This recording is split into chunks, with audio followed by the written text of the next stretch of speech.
it good be? Hopefully it's what it should be. This is your boy N.O.R.E. What up, it's DJ EFN. And this is Drink Chance motherfucking Yappy Hour. Make some noise! Now, this is one of the most remarkable, amazing stories in hip hop. Wow. When a person comes and says, fuck y'all, even out of it's because the people ain't fucking with him, and he says, fuck y'all, and says, I'm gonna do it my way, and I'm gonna be my own engineer. I'm gonna be my own fucking producer. I'm gonna write my own raps. I'm gonna do my own hooks. I'm gonna do my own hooks. And he actually goes out there and it works. And then he turns around and say, fuck y'all, because it worked. And he has platinum singles and gold records. And the thing is, so many people wanna call him an arrogant person or a cocky person, but the thing is, when you have the accolades or the things to back it up, sometimes it's just being facts. Period. Sometimes it's just speaking facts.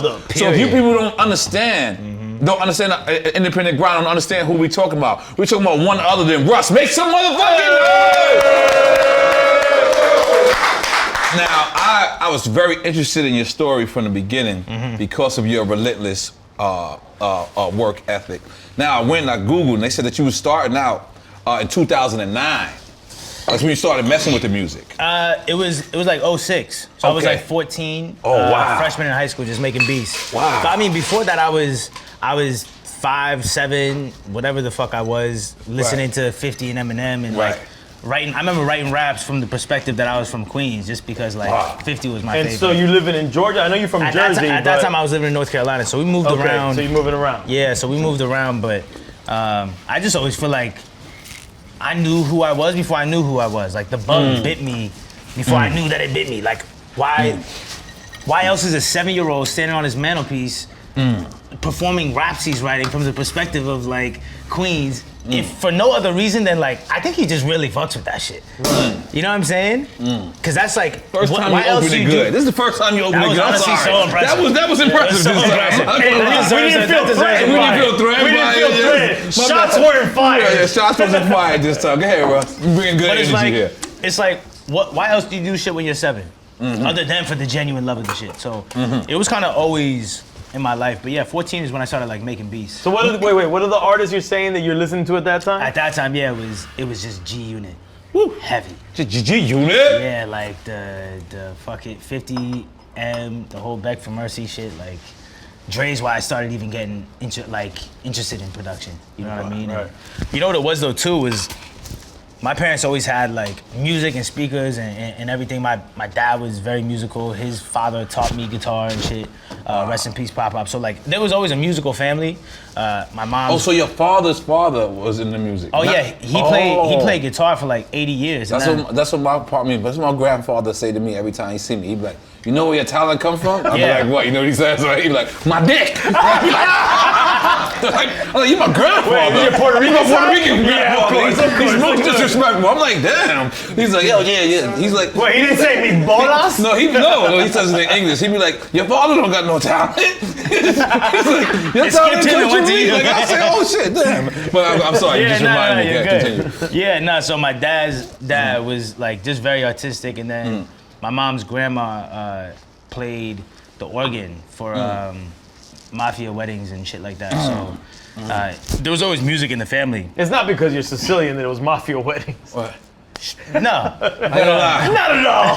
I ain't gonna lie. Every Sicilian I ever met, I got along with. I don't know.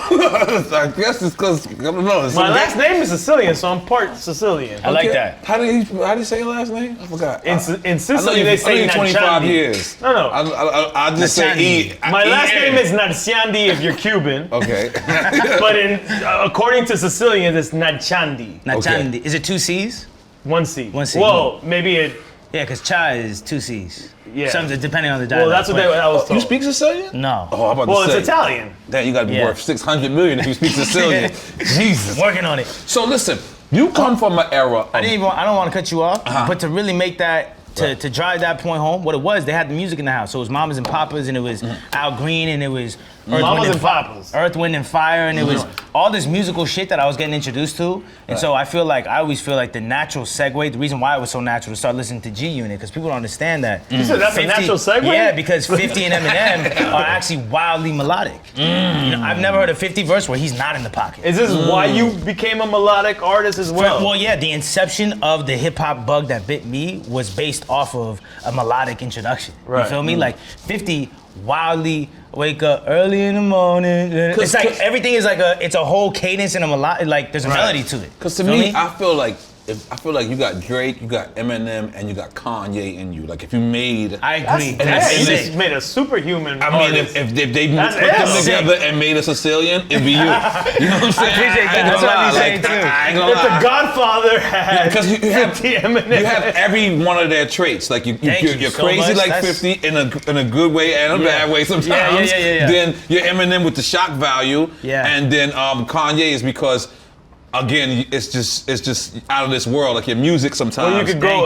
Like it's ahead. It's ahead of time. That's the reason why I That's feel like sick. Thank in you. a certain ways like you're misunderstood. Yeah. It's because you're in 24. Yeah. You're in 20 Yeah, fucking mad young, like you're bro. you're so ahead Of your time, that yeah. it's like it's gonna come off a little bit weird because you're advanced. You are more advanced. So it's Yeah. like you ever seen like the kid that's in the behavior class and he's in the resource room and he's in special ed and then he say, well, why are you in special ed? He almost always says behavior. Yeah. Right? Because no one says I'm stupid, right? So it's just almost like that. It's like you're ahead, you're so far ahead in this other classes that everybody don't want to admit that we might be kind of stupid. You know what's so amazing is that like if I say that, Right. which I have, Right. but if I say that, that's when it comes off. Well, that's what Drink Champs is for. But We that's here to what- big up so the I artists. appreciate you We saying big up that, the artists. but I appreciate you even having that perspective. But it's also fucked up. It's indicative of how insecure the consumer is and society is that if I choose to big up myself, it's a problem. But if you say the exact same thing about me that I would say about myself, then it's okay. Which I always say is like, so y'all just want to control my confidence. Yeah, you can't have self-confidence. I can't be confident till you tell me Right. I can be confident. Right. Then Now, it's okay. One of my It's favorite ridiculous. moments is we come from an era of trolling, Yes. right? Now, whether you were trolling or not, you wanted to make a statement with the T-shirt. Now, where was this at? Day and Night Festival. Okay, Day and Night Festival. And how long ago was this? September 2017. This nigga always remember dates. Like I was September watching all 10th, it. bro. Yo, I was September watching. 10th. He's a walking I was watching. Wikipedia. Yo, I was watching all his interviews. It I was know like my March shit. 11th. Yo, such and such. I'm like, this guy. Fact is- check me after this. I literally think it was September 10th. 7 years ago. September 10th, 2017. That's what I think So it break was. it down for the people. You're at Yes. this festival. Yes. You're backstage. All the artists kind of see you. Yes. Because And no one said anything. No, when you're backstage with each other, You're at the artist compound. yeah. Everyone sees each other. So you go on stage, and that's where like No, it went that's not- viral. No, it went viral when after the show, I posted it on Instagram.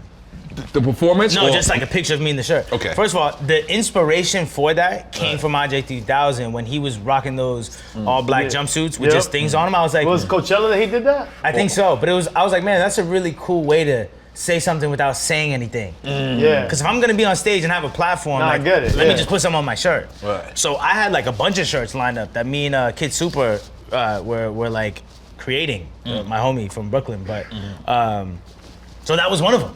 You know what I'm saying? And what was hilarious about that was that I was targeting the white kids in the suburbs who are doing that type of shit because for no other reason than they heard it in a song or they think that that's cool or whatever.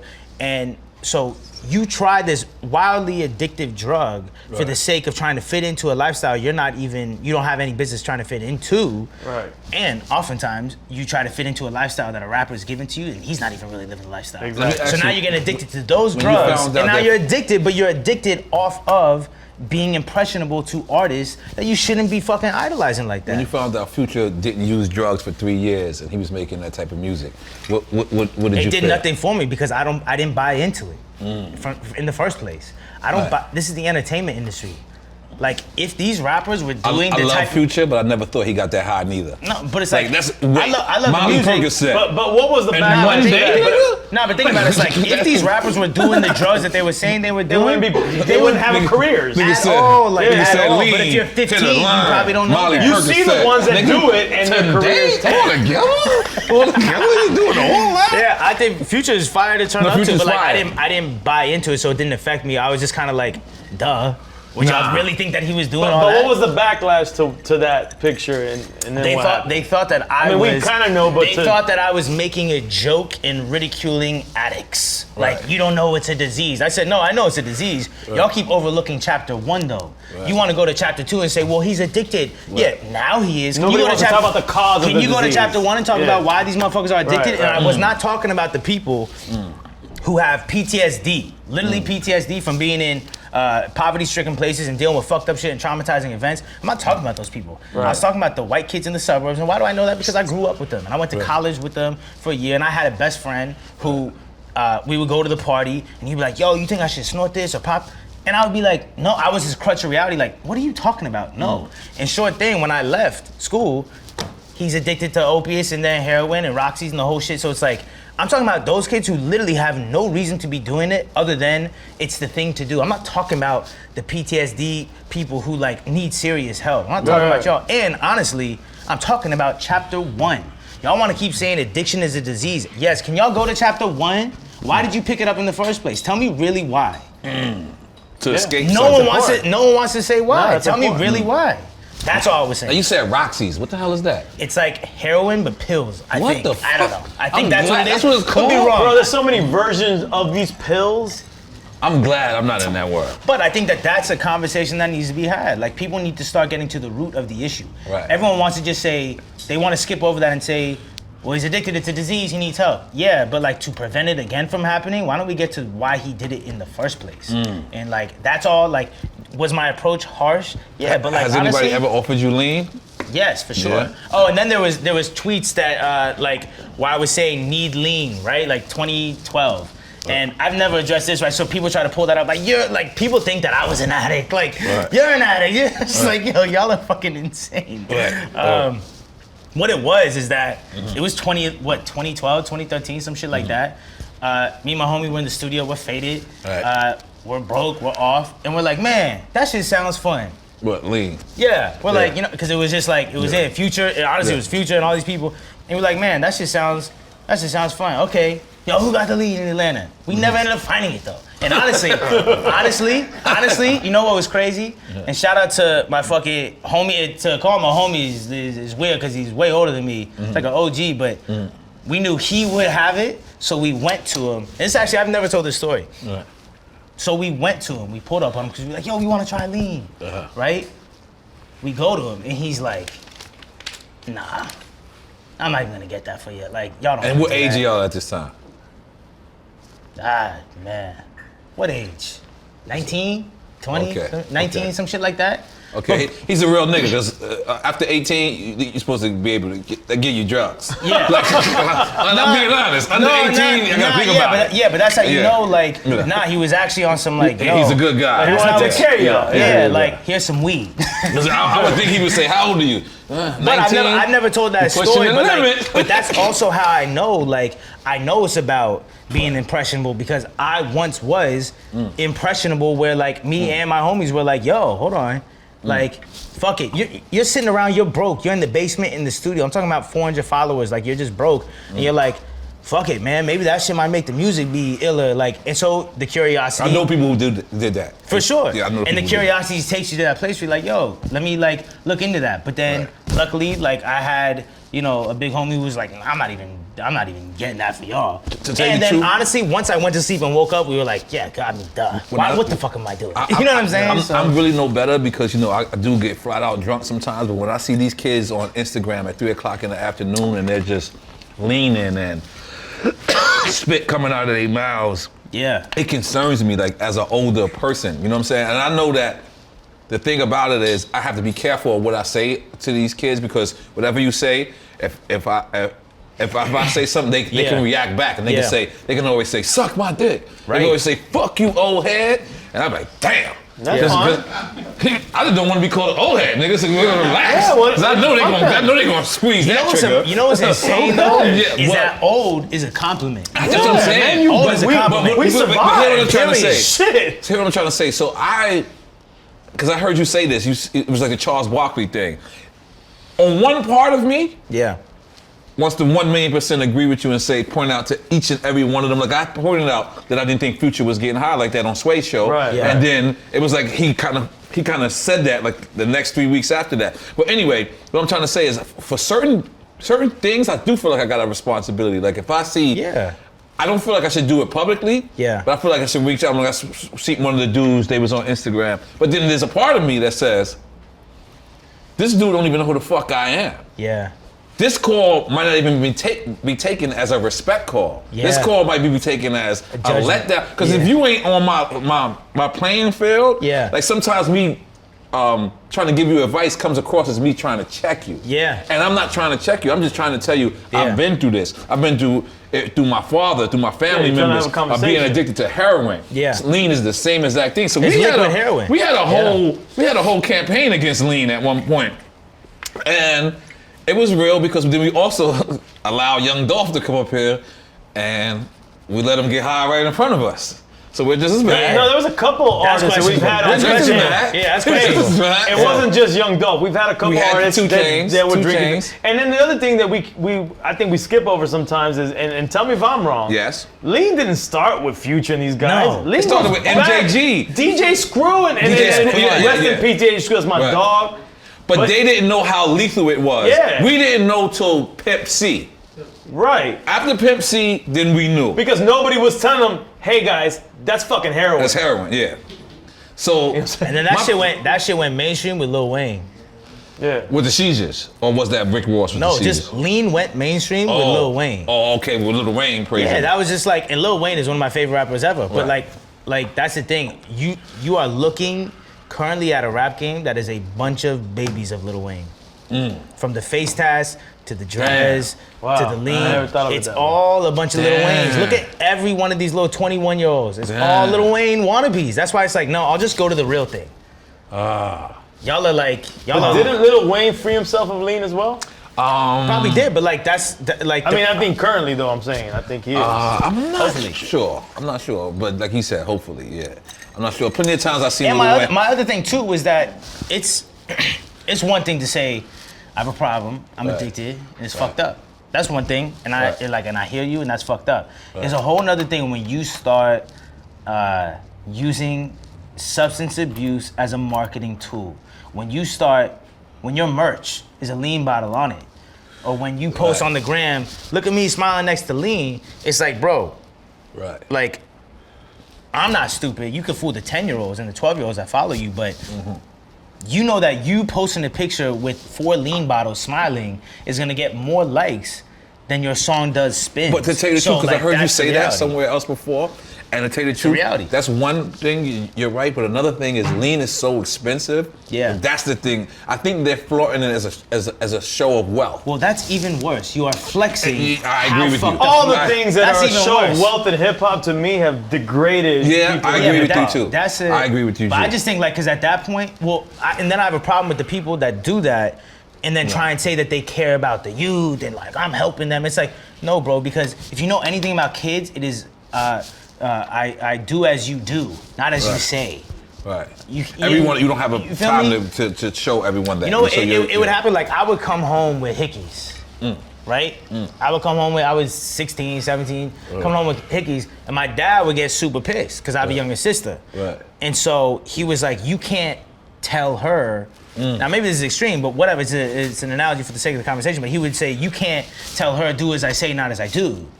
Because it's just not how it works. So I learned that from an early age, just with that always stuck in my head, and kind of tried to apply it. Like I can't say don't do oh, I care about the kids and whatever, and yeah, man, y'all can't be doing drugs. That shit's gonna fuck you up. Stay off the shit. Right. Here I am with lean and buy my T-shirt with lean in my face on it. Like y'all are ridiculous. That's how I know you don't actually give a fuck. Your actions tell me you don't give a fuck.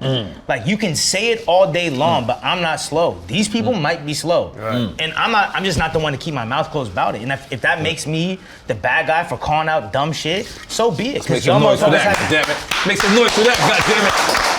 Nah, that's true. But it's like, and y'all have that has no longevity anyway. Fake shit never lasts. And that type of shit, first of all, that lifestyle has no longevity. You being a drug addict has no longevity, period, in life, let alone as a career.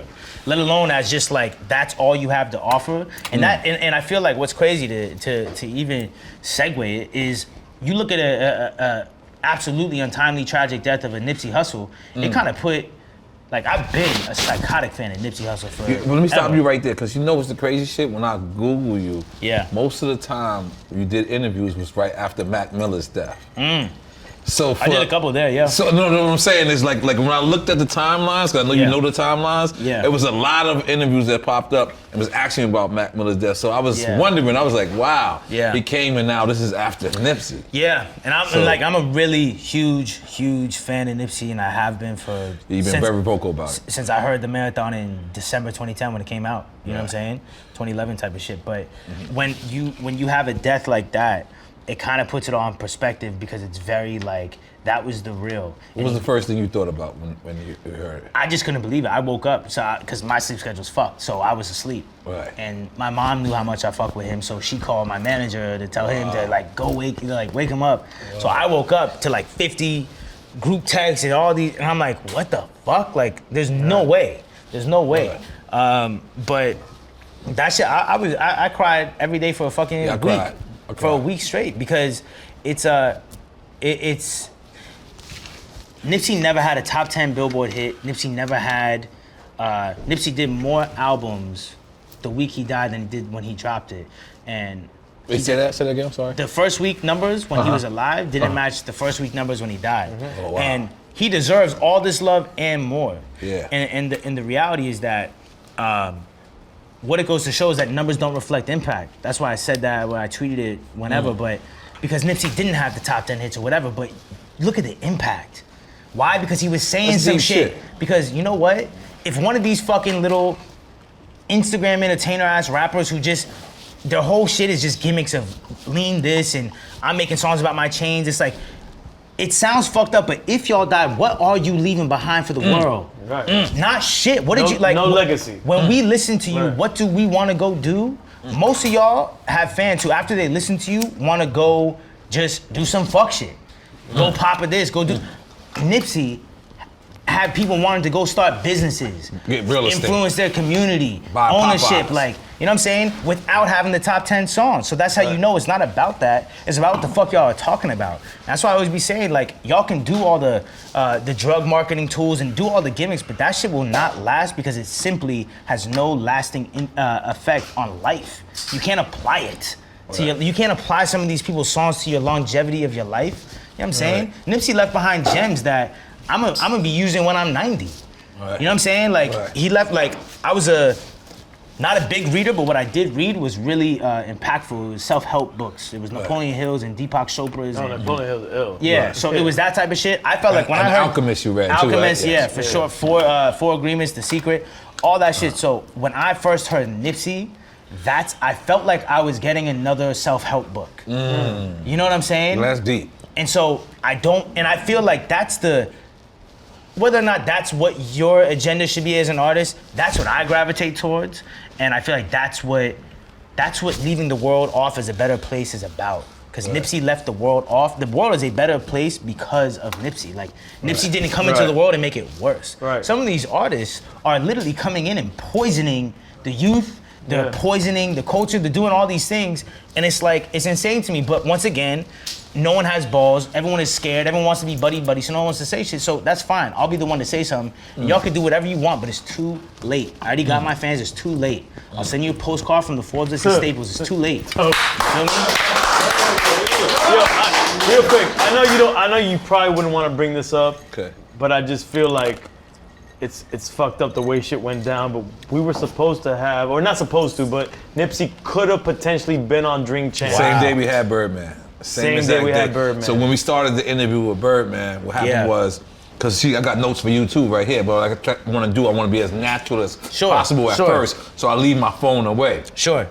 So as I left my phone away, he was hitting me, but I had it on silent because you know what I mean. So we were supposed to do them pause, have them the same day. Like he was that's the one thing I respect about you. He was one of them people that actually showed love to the elder generation. Yeah. You know, because sometimes I look at the young kids and they're like, man, fuck them old dudes. And I can't knock them because I remember me being young and saying, fuck them old dudes. I don't complain. So I don't believe that about you. You never really, you might have said that in the hood, but you didn't say it in hip hop. I'm telling you I said it. No, because I'm raised with a lot more respect. That's what I'm saying. Ever disrespect you might have said the it elders. in the hood, but not in hip hop. No, but there's a couple of artists that I met that was legends. And I was like, fuck these guys. I don't give a fuck if they legends. But, so, my natural reaction is always to be like, when a new guy comes out and he's the shit for 2 weeks, I don't say what's up to him. I just let him be back because I see so many people come and go that I just sit back and if you get cocky on me, I let you be cocky. I let it all go. But that's one of the things that I like about you, like the way you give it up to Scott Storch. Yeah. The way Nipsey gave it up for us. You know what I'm saying? The way even you coming out here showing the initiative because this is some hip hop shit. Now you ain't supposed to know about Drink Champs unless you fucking. But like I told y'all, the first second I saw this come out, like when y'all launched this, I was like, this is the greatest idea ever. Thank you, man. Because the basis of it is natural. Right. Because this is really what, fuck the cameras and anything, this is what we would actually be doing if we were all like, yo, you know what? We want to connect, we want to link. What would we be doing? Drinking, smoking, talking shit. Fine, put the cameras on. What up? You're going to get the same shit. Right. You feel me? And that's what I pride myself on too, is just authenticity. Like, my mom will tell you, my friends will tell you, the girls I be fucking with will tell you. This is what it is. You feel me? He said the girls. I mean, fuck, he knocking shit down out there. He knocking shit down out there. That Florida list is serious, man. You got that? I was so proud of that, man. So, I was so proud. Let me tell you something. I am proud of one thing. People can't hate on you. Yeah. And the thing is, this is crazy shit.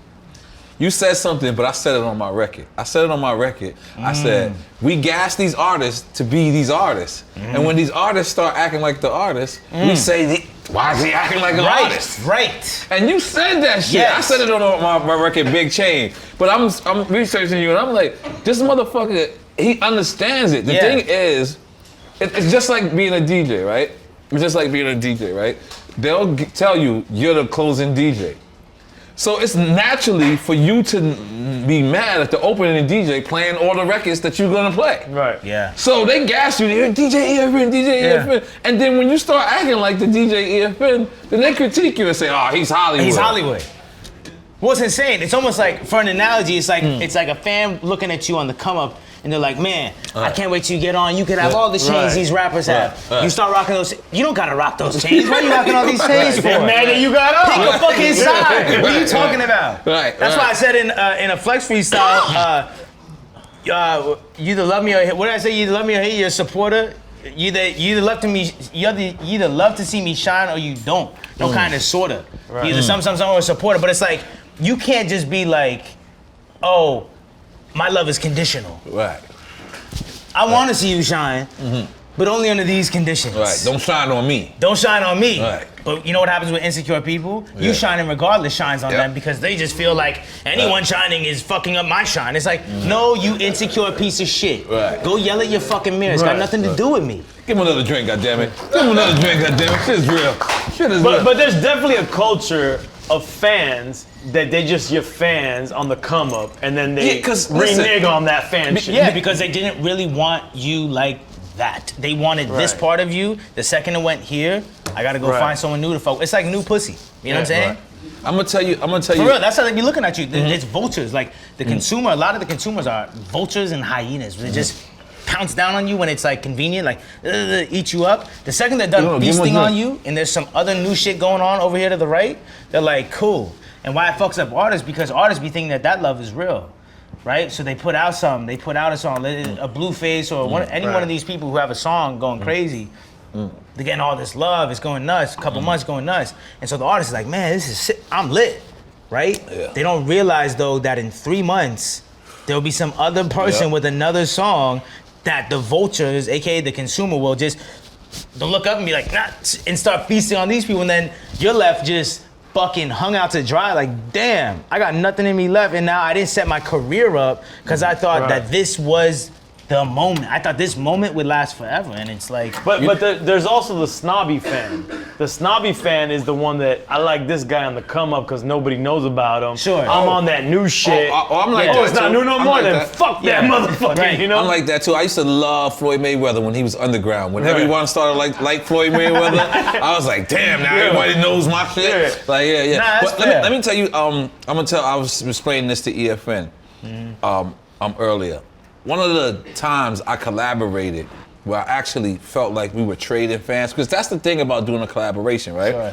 Like sometimes, with all due respect, like I didn't want to do records with certain artists because I felt like we had the same audience. I 100%. Anyway, right? Yeah. So the thing about it is, I would do them either because I have respect for the artist or I have respect for the situation or it was a check involved, right? But I started to notice it would be ill, like, me doing records with like a Styles P or a Cameron, which was dope, but it wasn't really trading fans. Like, it was all both fans coming. You're pleasing your current fans. We're pleasing our current fans. Right. That's a great. Which is always what it's about. Which is always what it's about, but sometimes you want to step out. Expand. The only 2 times in my career where I actually felt like I traded fans, it was really 2 times.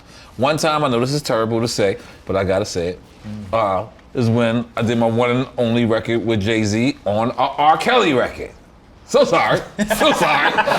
So sorry. I know I got awkward. Everybody like, damn. What do we say? You're about to get subpoenaed. Niggas like, you should have kept that secret, N.O.R.E. Like, Keep that in the holster. But it's the only, I'm actually proud of it because it's the only record I ever did with Jay-Z. What was the name of that record? We Ride. Me, Jay-Z, and Cameron. Hold that. Yeah. Me, Jay-Z, and Cameron. But I can actually tell you that for me doing that record, like, and there was no video to it, right. but thank God. But but old ladies started to want to know. Old ladies? Yes, he has a different crowd. This is. I've never heard about the old ladies. Oh well. I heard about the young ladies. Well, I'm just saying. Yikes! You gotta relax with that one. But what I'm saying is, I started to realize that it brought me a different audience. Right. Sure. The only other time I had got bought a different audience is when I did reggaeton. I literally, like, people can judge me for what it is. I told people this is gonna be the biggest genre of music 10 years ago. Thank you, by the way. You can clap some noise for that. I have proof of this. They have proof of this, but what I'm saying is, that was the first time when I was walking through the airport, there was old viejas.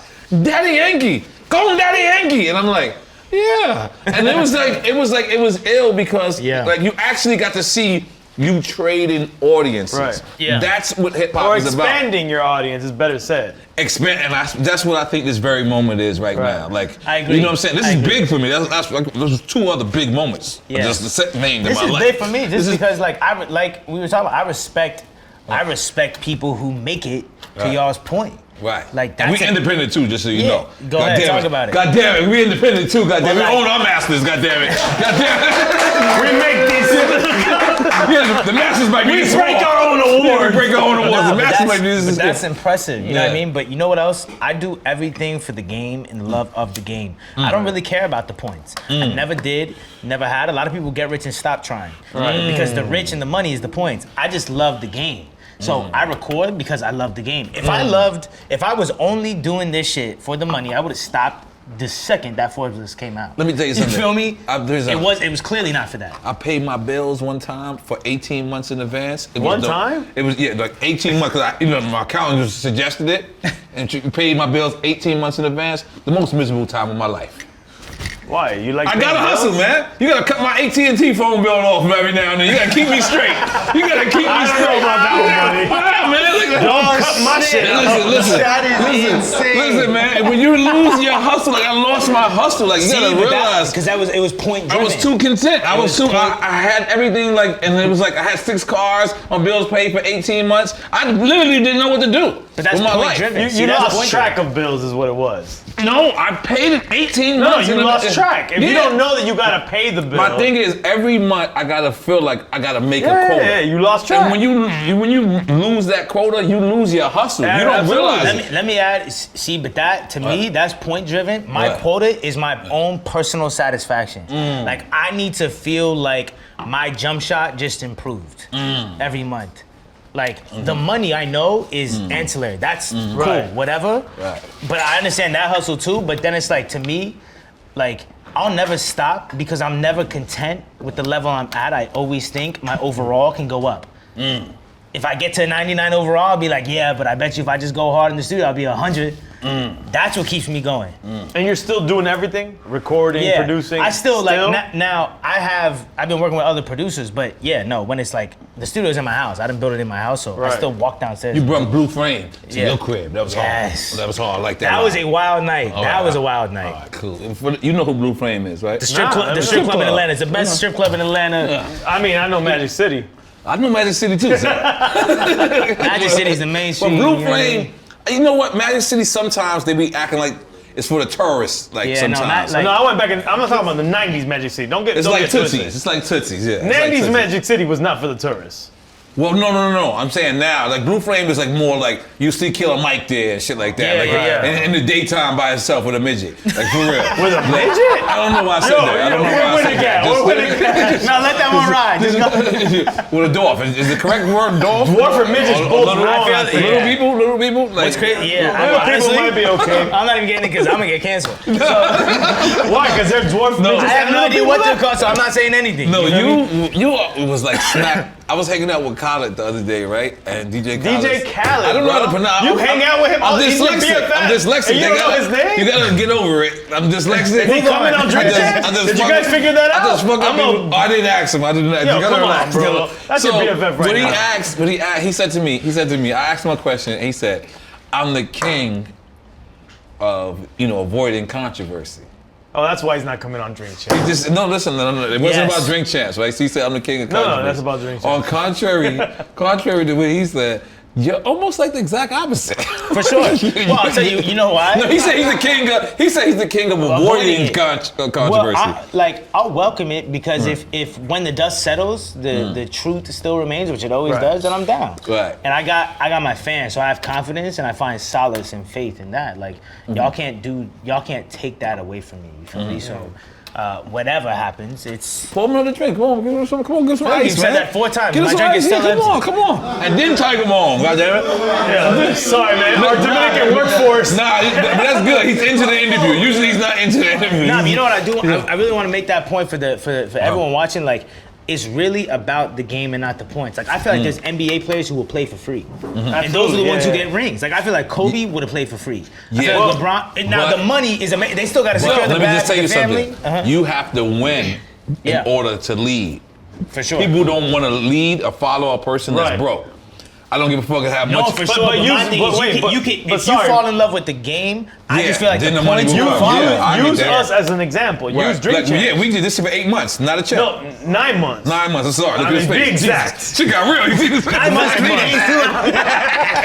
months. We made one fucking check. But we knew what we had, and we knew what we loved, what we were doing. You know what I'm saying? That's you're right. Beyond everything, that's what matters. You know what I'm saying? You're right. Well, that's why, why Mr. Lee, I was Tiger Boom. I was instantly down for this. Okay. Not because of the points. Not because.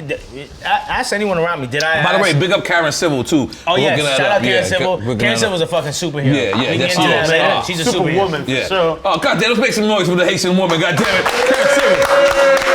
Nah, fuck this. We a little Haiti right now. She's a superhero for real.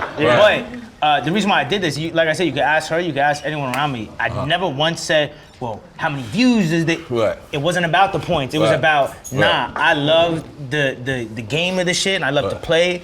and I love shit that I just fuck with. So if I just fuck with it, I do it no question. And I've been fucking with y'all. So it wasn't about, oh, well, can you tell me their reach? What type of promote? I don't give a fuck. It's not about we have that. like 1 or 2 fans. Maybe. Nah, but it's like, it doesn't matter, you feel me? Because like, I just feel like when you love the game, if I love to go to the gym and work on my jump shot for the sake of loving my jump shot, this is why I say Steph Curry's fucking people up. Steph Curry's dad was in the NBA. So Steph Curry is so good at basketball, not because he needed to make money. He's so good at basketball because he really just actually loves basketball. Well, he wanted to overprove himself. Let me just but salute. once again, the game, not the points. All right, so in anticipation, I'm sorry for this shot, brother.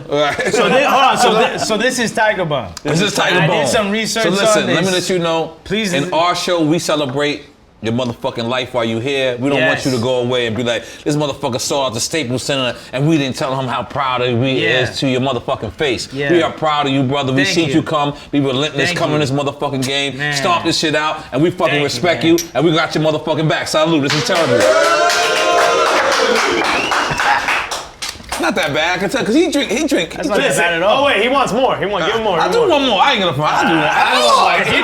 I'll do later.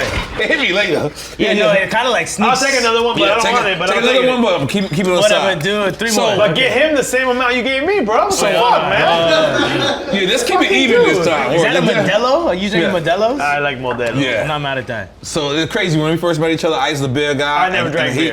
And then I hate beer. Now I hate beer. No, I hated beer. And he put you on, and then we flipped it. No, but he drinks the exotic beers. He drinks this, and he be drinking Maka Yo, we get new fans, man. Kinda. What, Modelo? Kinda. It's not an exotic. I don't think that's an exotic. Let me be honest. Heineken, Budweiser, and Coors Light. Those are not Everything other than that is exotic. I've been bringing Brazilian beers. When you from New York City, Coors Wait, so Light. like a Stella is exotic. Stella's exotic, bro. That shit. You can order a Stella. They come with an orange thing on it. That's Blue Moon. No, that's Blue Moon. I'm Come on, bugging. guy. What's wrong with No, you? listen. When you from New York City, Oye, cálmate. Heineken, Budweiser, and Coors Light. Yo, Cálmate.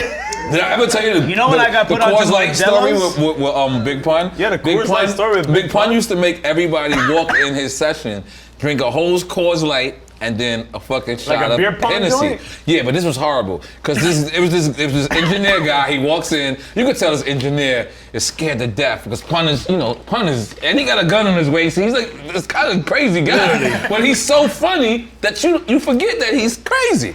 So Pun goes to the guy.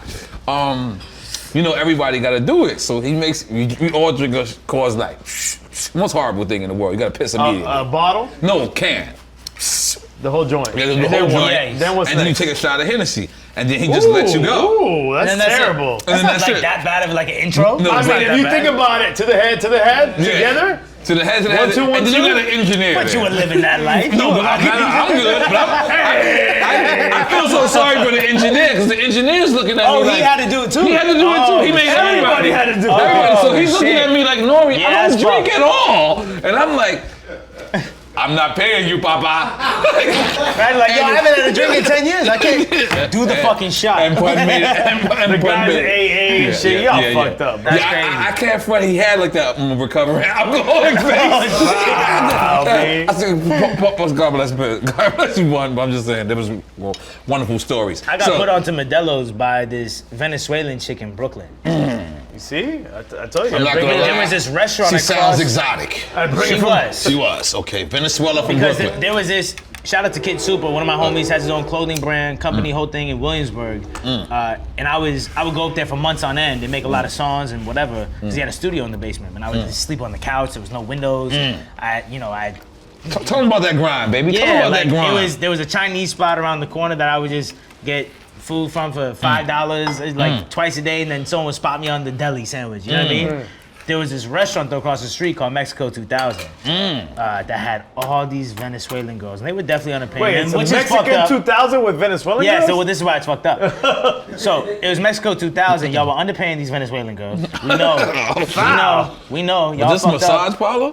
No, it was a okay. restaurant. Okay. Restaurant banging though. Food Okay. crazy. Waitresses though, dumb bad. So like there was a fleet of them. So there was like 6 of us across the street, and we're like, whoa, just kind of like, you know what I mean? So there was one girl who put me onto Modelo's, and also taught me just like the only thing I need to know in Spanish, taught which you is cowgirl? She taught you the Kama Sutra. will you marry me in Spanish? I have used that girl's information.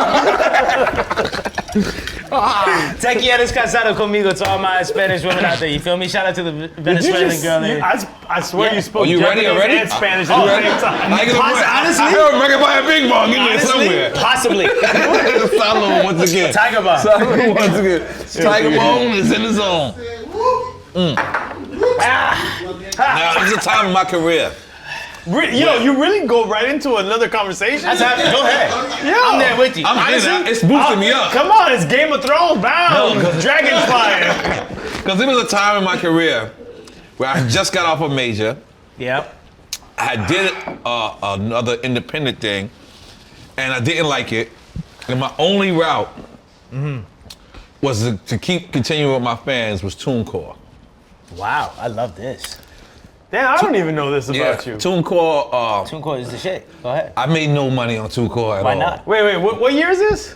This was like it's like before you Queens get the money. I think has reduced EFN it. was. This was like You didn't let EFN get involved. No. What it is my point of bringing that up is having your music on TuneCore is equivalent To be independent. to having your music in Costco's, to having a product in Costco's. What I mean by that is having your product in Costco's is a big fucking deal. Mm-hmm. But People still have to buy it. People still have to buy it. People still have to see it. People still have to. Right. So that's the part that I didn't get. I have threw out a couple of It was records. before Empire. Years before Empire, yes. So I threw out the records, expecting people to just, because I'm N.O.R.E, I'm a platinum artist. I had went platinum before, I went gold before. Yeah. So I didn't promote it. I didn't understand that No part marketing, of it. no promotion. No marketing. Just distribution. Not even distribution. I Well, was just no, posting. that is distribution though. Just TuneCore was just that's Right, it. right. Digital distribution. We didn't have it wasn't Spotify back then. Just iTunes and something. SoundCloud wasn't even. Yeah. Wasn't even Oh, we gotta back talk then. about SoundCloud. Yeah, he's the king of SoundCloud. But I have a chain too. So what I'm trying to say is, people brought it? don't understand how hard it is because TuneCore, anybody could.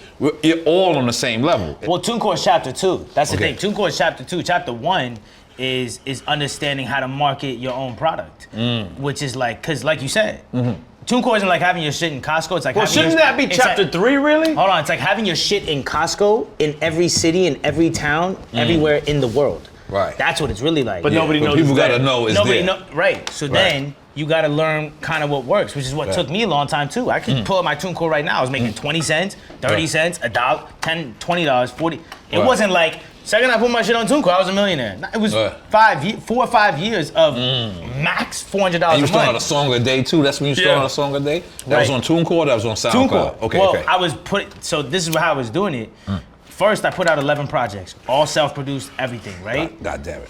Not on SoundCloud. This is when like it was fucking like media fire, just these random, no SoundCloud. Like file sharing shit. Yeah, file sharing shit. Right. Apple Music was not out. You feel me? Like you send it type shit. You know, like literally that type of shit. But I would put it on TuneCore and they would distribute it to the DSPs that were available. But I would never promote those links because my goal was to get heard, not get bought. I wanted to get heard. So I would never promote it. It was there if you want it and you stumble on it. God Right. bless. You feel me? But that was not it. So that was 2011 to 2014. And in 2014, I'm like, yo, I've done 11 projects and I still have 1,000 followers. So I need to switch something up. What? Most people will quit. I was like, nah, I know I'm ill, self-belief. I just need to switch it up. And I realized like people are not trying to hear an album from someone they don't know, but people are always down to click on the first song. So I was like, cool, I'm gonna drop 1 song albums every week until I blow up. 1 song album. Which is like why every song had a different artwork. We had that whole aesthetic on deck, but I put out a song every week for 2.5 years. So it was like a single every every week. week, right. On Sound. Now I was using SoundCloud that was my main promotion, but you know, then on my social medias, I would put up little like selfie videos of me singing the shit or rapping the shit because I'm not slow. You know what I'm saying? I'm gonna use my looks to my advantage. You feel me? I know what's up. Like if y'all ugly, then yikes. I don't know what to tell you, but I knew what was Get that up. money, goddammit. Period. So like I was like, cool. If I'm dropping some singing shit. Right. I might put up with some, like, I'm on some by any means necessary. I had 1,000 followers, so like, I'm trying to get on. So I would put up these selfie videos or whatever. I would try and do all this, just stay so locked into the social media to try and promote. And it didn't work on the first week, didn't work on the second, didn't work on the 25th. But I made sure before I even dropped that first song that I had 25 songs, because I always said 26. Because I always said I want to be half a year ahead of y'all. Because when you think it's the 25th week in a row, Russ, damn, you must be slowing up. Nah, I've been at 26. I got another 26. What made you not give up? Because I thought I was so ill and I was in love with the game. Right, but it had to be something to make you say I'm gonna stick with it. Like it had to be. It's that. Wow. It's that thing that's like, man, I'm so obsessed with it, and I have to fuck proving y'all wrong. I had to prove myself right. I couldn't sleep with the fact of giving up. Dope. Not when I know that I could do it. But what taught you consistency though? Like the idea of I need to do it in this form. Before you answer him, let me just tell you something. Because the person from my era, the reason why you guys are genius from your era is y'all understood the artist to consumer. Consumer relationship. We didn't know that. In my day, it's like trying to bag what you're saying. In my day, we had to actually go to a label to find our audience. Which is why the quality was so much better, because there was gatekeepers and it wasn't so easy to just get on. So there's pros and cons of both things, because back then, for you to even be heard by me at 7 years old, you had to be ill. You know what I'm saying? Now it's just kind of like, he could upload a song. The camera guy. No offense, you might be fired, but you could upload. You know in Minnesota, and anyone can have a meeting in New York by Tuesday. But I learned from my mistakes. I learned from, I dropped 11 projects that I feel like are fire, but they didn't do anything. And so I had to take a step back and understand, why didn't they do anything? It wasn't the what, which is the music, it was the how. It was how I was putting them out. Because one of those songs on my 8th mixtape is Gold. How it was being consumed. How I was delivering it. Right. Because you can't tell me that a song that is now Gold, that was off my 8th of 11 mixtapes, wasn't fire then. It was the same song. It was just that it didn't have the light on it. So I had to go and figure out how to garner attention. And I knew albums at that point, after 11 times, that was not it. So I was like, cool. I noticed that whenever an artist dropped an album on SoundCloud, the first song had the most plays. And they would go down by that. The second song had less, third less, and then one might stick out because it's a big feature. But it was usually, the first song had the most plays. So first song on the playlist? First song, whatever it is, page. Playlist, album. Yeah, when an artist would drop an album, the first song had the most plays. So I learned, I was like, okay, cool. That just means that everyone is down to listen to one song. So I'll just drop one song over and over again until it blows up. And so you were like, fuck putting out a whole project, just it's first. Oh yeah. They're all gonna be first. They're all first. Right. I'm dropping the first song of an album every week. So that's what it was. But I knew that I was always an album artist, so I knew to have an album on the side. Because I didn't want to blow up. Besides those tracks. Oh yeah. So the second I decided to do that, I had an album on the side of 14 songs, and I had 25 songs I was down to put out, right? So at that point, I'm playing chess. I'm super prepared. Because if one of these 25 blows up, here's the album. Because I didn't want to miss the moment. Because I've seen artists who blow up and then scramble and rush around and wait 3 years to put out an album. They don't have shit. So I was like, let me make sure I have an album. So during this process, is Atlantic, songs. is Cash Money, is Universal calling? No, like the only people who called, and shout out to them, and I'll always big them up even if I don't fuck with the companies like that, but I always big them up because they did reach out. It was Atlantic, it was Jeff Vaughn specifically, who I think is at APG, and it was Dame from Funk Volume. And also Brian Johnson, who was at Atlantic. But that was it, you know what I mean? And then, you never fucked with, and we kind of brought this up outside, with Strange Music and Tech Nine and them. Yeah, I saw you talk about the live element. I respect it so much, but it's like, I always knew that I wanted to create my own thing. I don't want to go be a part of your thing. But you knew about their thing. Oh yeah, come on. Because a lot of your strategy reminds me of him. His strategy. Like, I mean, obviously you do it your way, he does it his way. But we were talking about that outside, right? Like we always knew about him. You know what I'm saying? So, but I learned that, you know what? I need to take a step back and really map this out and plot. Like I said, so I had the album on the side, and I had 26 songs in the vault before I put out my first song on SoundCloud, right? But what made you not want to go to like a G Unit? Like you said, G Unit had a heavy influence. because I studied this shit, bro. I watched every Breakfast Club. I watched everything. Like, I wasn't just going into this blind. That's why I don't feel bad for artists who get taken advantage of in 2019. There's too much information out there. Too much information. So like, y'all want to all play the victim mentality. It's like, nah, bro. Like, you're just an idiot, and I don't feel bad for idiots. I really don't. I'm not. You know what? If that's one of my flaws, I don't have compassion for stupidity. So fucking be it. Y'all motherfuckers are day and age. Slow. Not in this day and age. Yeah, so it's like you got people like De La Soul, pardon me for cutting you off. Who sat here and had to deal with contracts for 30 years. Times. That was a different time. So now different times. I'm talking about these 20-year-olds that's what I'm saying. who get taken advantage. You're right. They have no excuse. No, it's insane. You can Google everything that's everything you need to know. You can get the information. But so I was doing that, and like I said, it wasn't the 20th song and 24th song, but when you're doing, here's another thing that people overlook. Those 11 projects were me practicing my jump shot to the point, I always look at it like a video game almost. Like I was a 60 overall on that first project. That's what you start out when you create a player in a video game.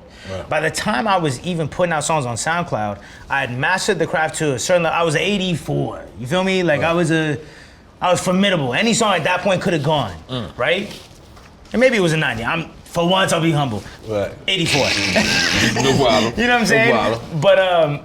But so every song at that point, it was of quality to go. So when you're putting out a song every week that has the potential to be a big song, whatever, it's a great song. Everything is like, the mixing is down, everything is down. The craft is mastered to a certain level. When you're doing that every week for 2.5 years, it's not a matter of if, it's a matter of when. And I knew that. So I was like, look, whenever y'all are ready to give me what I know I deserve, I have the album ready. Which is why when it popped off, I had the album ready. You were playing the numbers game at that point. Oh yeah.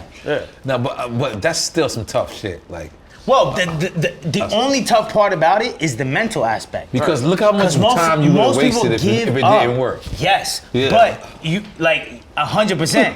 Because we have friends who were, when I say we, I mean me and Boogus. Me and Boogus started diving together the whole shit. Looked at each other, was like, are we sure this is working? Like, no, yeah, so we have... I don't think we ever felt that way, to be honest. We had it twice. Yeah, but y'all are also on chapter XYZ or whatever. Y'all have already seen success in your own individual lives. Absolutely. So you know that success is possible. Money, I'll tell you. Like if y'all had never been successful in your life and this was your first venture in your own life. No, this was us doing it for fun. We didn't do this for but imagine if this was your first attempt at trying to succeed in life. Oh, no, yeah. You're absolutely correct. There's way more doubt involved.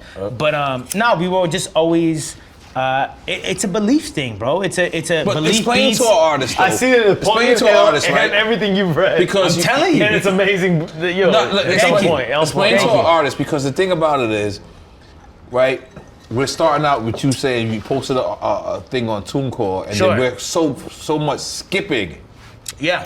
The grind with so much skipping, and I don't want these artists to think that that's just it. That they, pay the $9.99 to upload their record. Well, and then they're gonna be in the Forbes list next year. Everyone, especially in today's day and age, everything is instant gratification.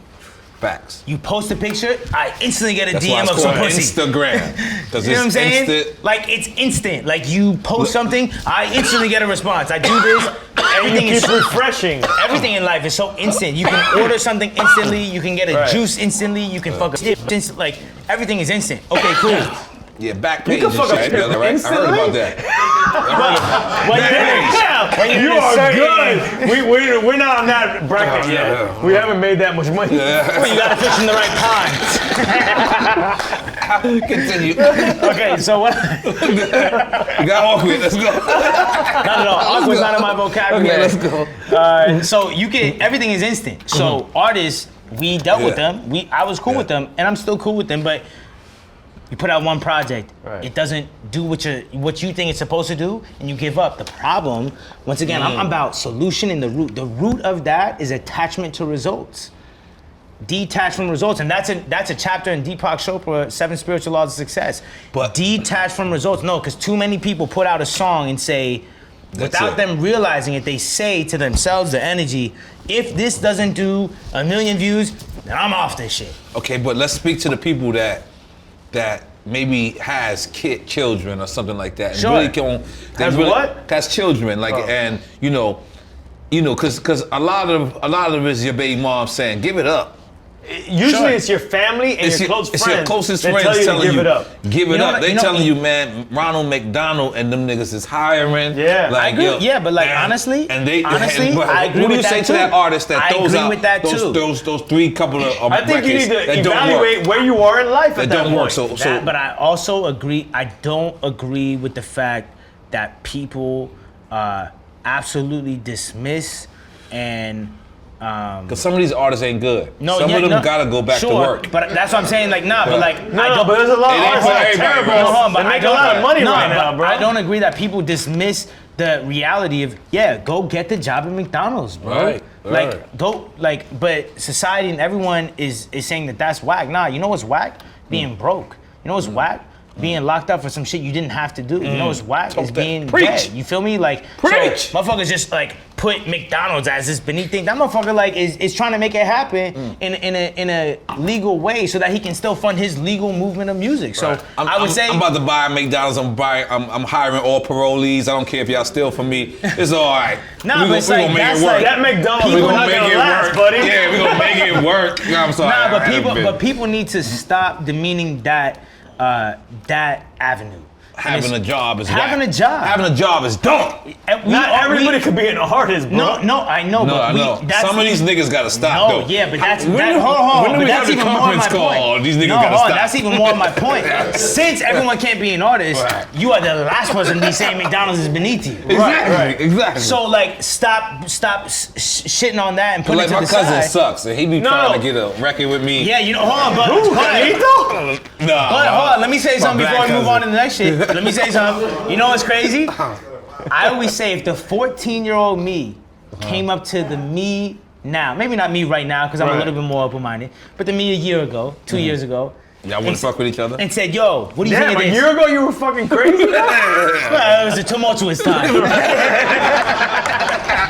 It's like a year ago he was Targaryen. 3 weeks ago you talked to me. Nah, but so if the 14-year-old came up to me and was like, yo, this is my beat. My beats at 14 were trash. Like, and that's not like a Kanye saying his beats on Twisted Fantasy were trash. No, like my first beats ever on GarageBand with 3 instruments and like a synth thing playing with one finger, trash. So they probably will pop right now though. Hey. Low key, it's in. Yeah. But we'll invest. Drink Chess will invest. After this, I'm playing the whole. Nah, but like if that kid came up to me, I checked myself. Like over a year ago, I was like, man, to be honest, I would be like, I don't see how it could ever work with you. Wow. You are showing no signs of any sort of potential. Like this just is trash. That's what I would think in my head. My younger self taught my older self to never count anyone out. Like if you're trash right now, I believe in you.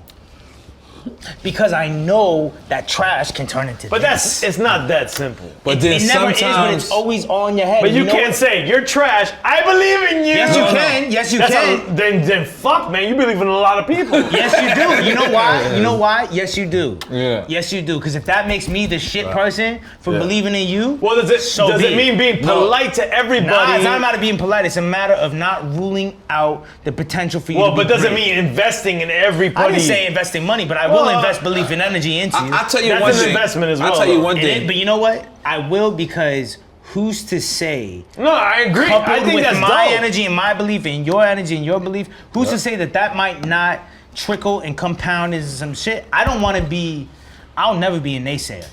Ever. No, I respect that. Ever. But sometimes you gotta say, I respect you're not good though. Right. No. Like sometimes you gotta tell a person. And you just don't have that much to give away is what I'm saying. First of all, everyone that records me, all my homies, I wasn't letting anyone on the mic over my beats. Because I said, you're not fire.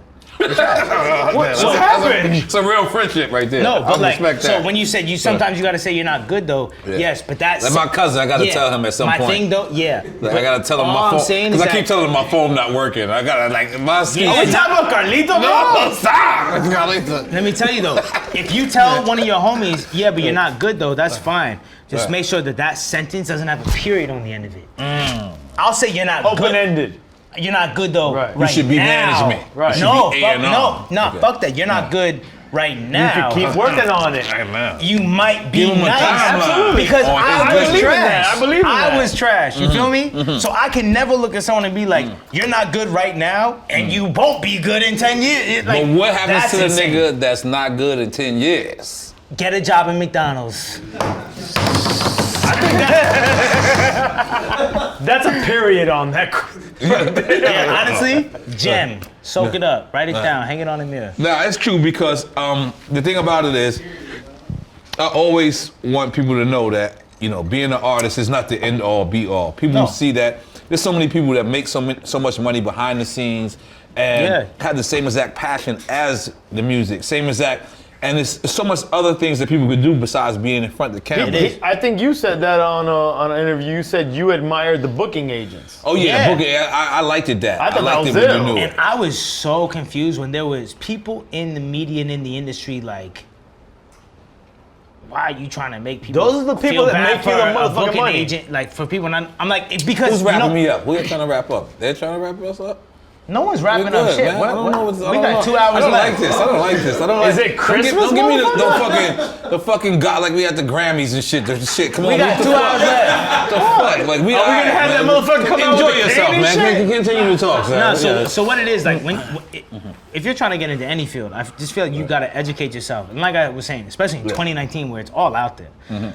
But a booking agent, like I did the research. Like I watched the interviews, I did the shit, so I knew like you see the artist and you see the chains and you see the money and you see the shit, but no one ever asked, well, how did you get that? The people behind was the it was it by touring? Well, how did you get touring? That's the team. booking agent. And then your overseas touring is that's who you Eminem's booking agent, Yeah, right? Steve Strange When you and met Becky, when yeah. you met him. And So he that's- knew your freestyle from Funk Flex. which was fucking That's phenomenal. insane. High five, nigga. Come on. Insane. High five, I yeah. was like, I thought I was gonna be way more nervous than I was, but he was so cool that it made me just be like, man. So you were nervous to meet the booking agent? No, Eminem. Eminem. His first time he met Eminem, they was boxing. Him and Royce the 5'9". Him and Royce on were some sober sparring. shit. Yeah. Was it? It might have been. Was it Royce or Em was just sparring with In my someone? mind, it's Royce. It's roll with it. It's Royce. They were fighting each other. Someone got their teeth knocked out. Nah, but that's dope. That's a dope way. Yeah, we That's should a- have had Scam here too, man. that's a dope Nah, way. but it's like I looked up to the booking agents because I wanted to understand the mechanics of how everything was moving. I didn't buy into you're just rich because you tell me you're rich. I wanted to know how and why and who. So I figured out how and why. There's and a who. lot of components. And it was like at the time, 2010, 2009, it was really Peter Schwartz and Kara Lewis as far as in my head. And I just knew that that's who I wanted. So when my manager was first reaching out, he found me on SoundCloud, hit me up via email, and he's right there. You can tell, you can ask him right now. I said, Miles? no, Milan, right there. Milan? I thought his name was Miles. My bad. Maybe it's Miles. All right, cool. Milestone, Milan. I remember telling Milan over and over again, Milan. I thought it was I don't Miles. give a fuck about anything else you're doing. Get me a meeting with Kara Lewis. And then I'll take it serious. Cause I'm never down, and people need to understand, you can't work with people who can't contribute something you can contribute to yourself. Right. So I was like, look, unless you can get me, because I don't need a producer, I'm doing it. I don't need, a lot of managers are like, they're putting the collabs together and this or A&R. I'm doing all that. So I don't need that. I got a different prerequisite to fuck with me. Like, I need this. So if you can provide me this, then I'll take it serious. So, but yeah, it's the mindset of being like, you know what? It's the booking agent. Why? Because the booking agent is the one who puts you on tours. And the one who... And at the time, it was very smart for you to know that because a lot of people from my era never made money off of royalties. They only made advance money and everything else was always Touring. on the road, was touring. So just while you know on that, it was some great advanced shit. So now... Oh shit, there's more no, time. I don't want to drink this shit. come You on. have to, absolutely. It's been marinating. This shit like bullshit, bro. this shit like turkey dinner on Thanksgiving This right is now. turkey dinner in here. Yikes. Fuck that mother. That one was rough. I need some cheeseburger, baby. After this. Yo, you know what that smells like? The Four Seasons in Tokyo. Oh Jesus! Thank you for the applause. This Thank you does for the not applause. taste like the Four Seasons. It does, no, low key, it's whatever, hold on. Okay. Whatever y'all use, the scent y'all use in the Four Seasons in Tokyo smells like the way this shit tastes. I actually know what he's talking about. You see? Because Puff has that shit in his house. Like when you walk in the Puff, it's a slight scent of Anything it. that smells I'm telling you, like a it fucking doesn't smell like that. though. should not drink. It's the Should not essence. drink. It's not the scent. No, I know what he's fuck, saying. I That's what he's saying. I know what he's saying. It's like This smells like Four Seasons Tokyo God damn it, I bidet. love If the you Four died, Seasons. right? I'm gonna be honest. Nah, honestly, no. Every Fuck time I've that. been to Tokyo, I've never been invited to the Four Seasons. So make some noise with him flossing on us. Now, you know what though? I want to really also just like sidebar random shit. Right. Loop this, make it go viral.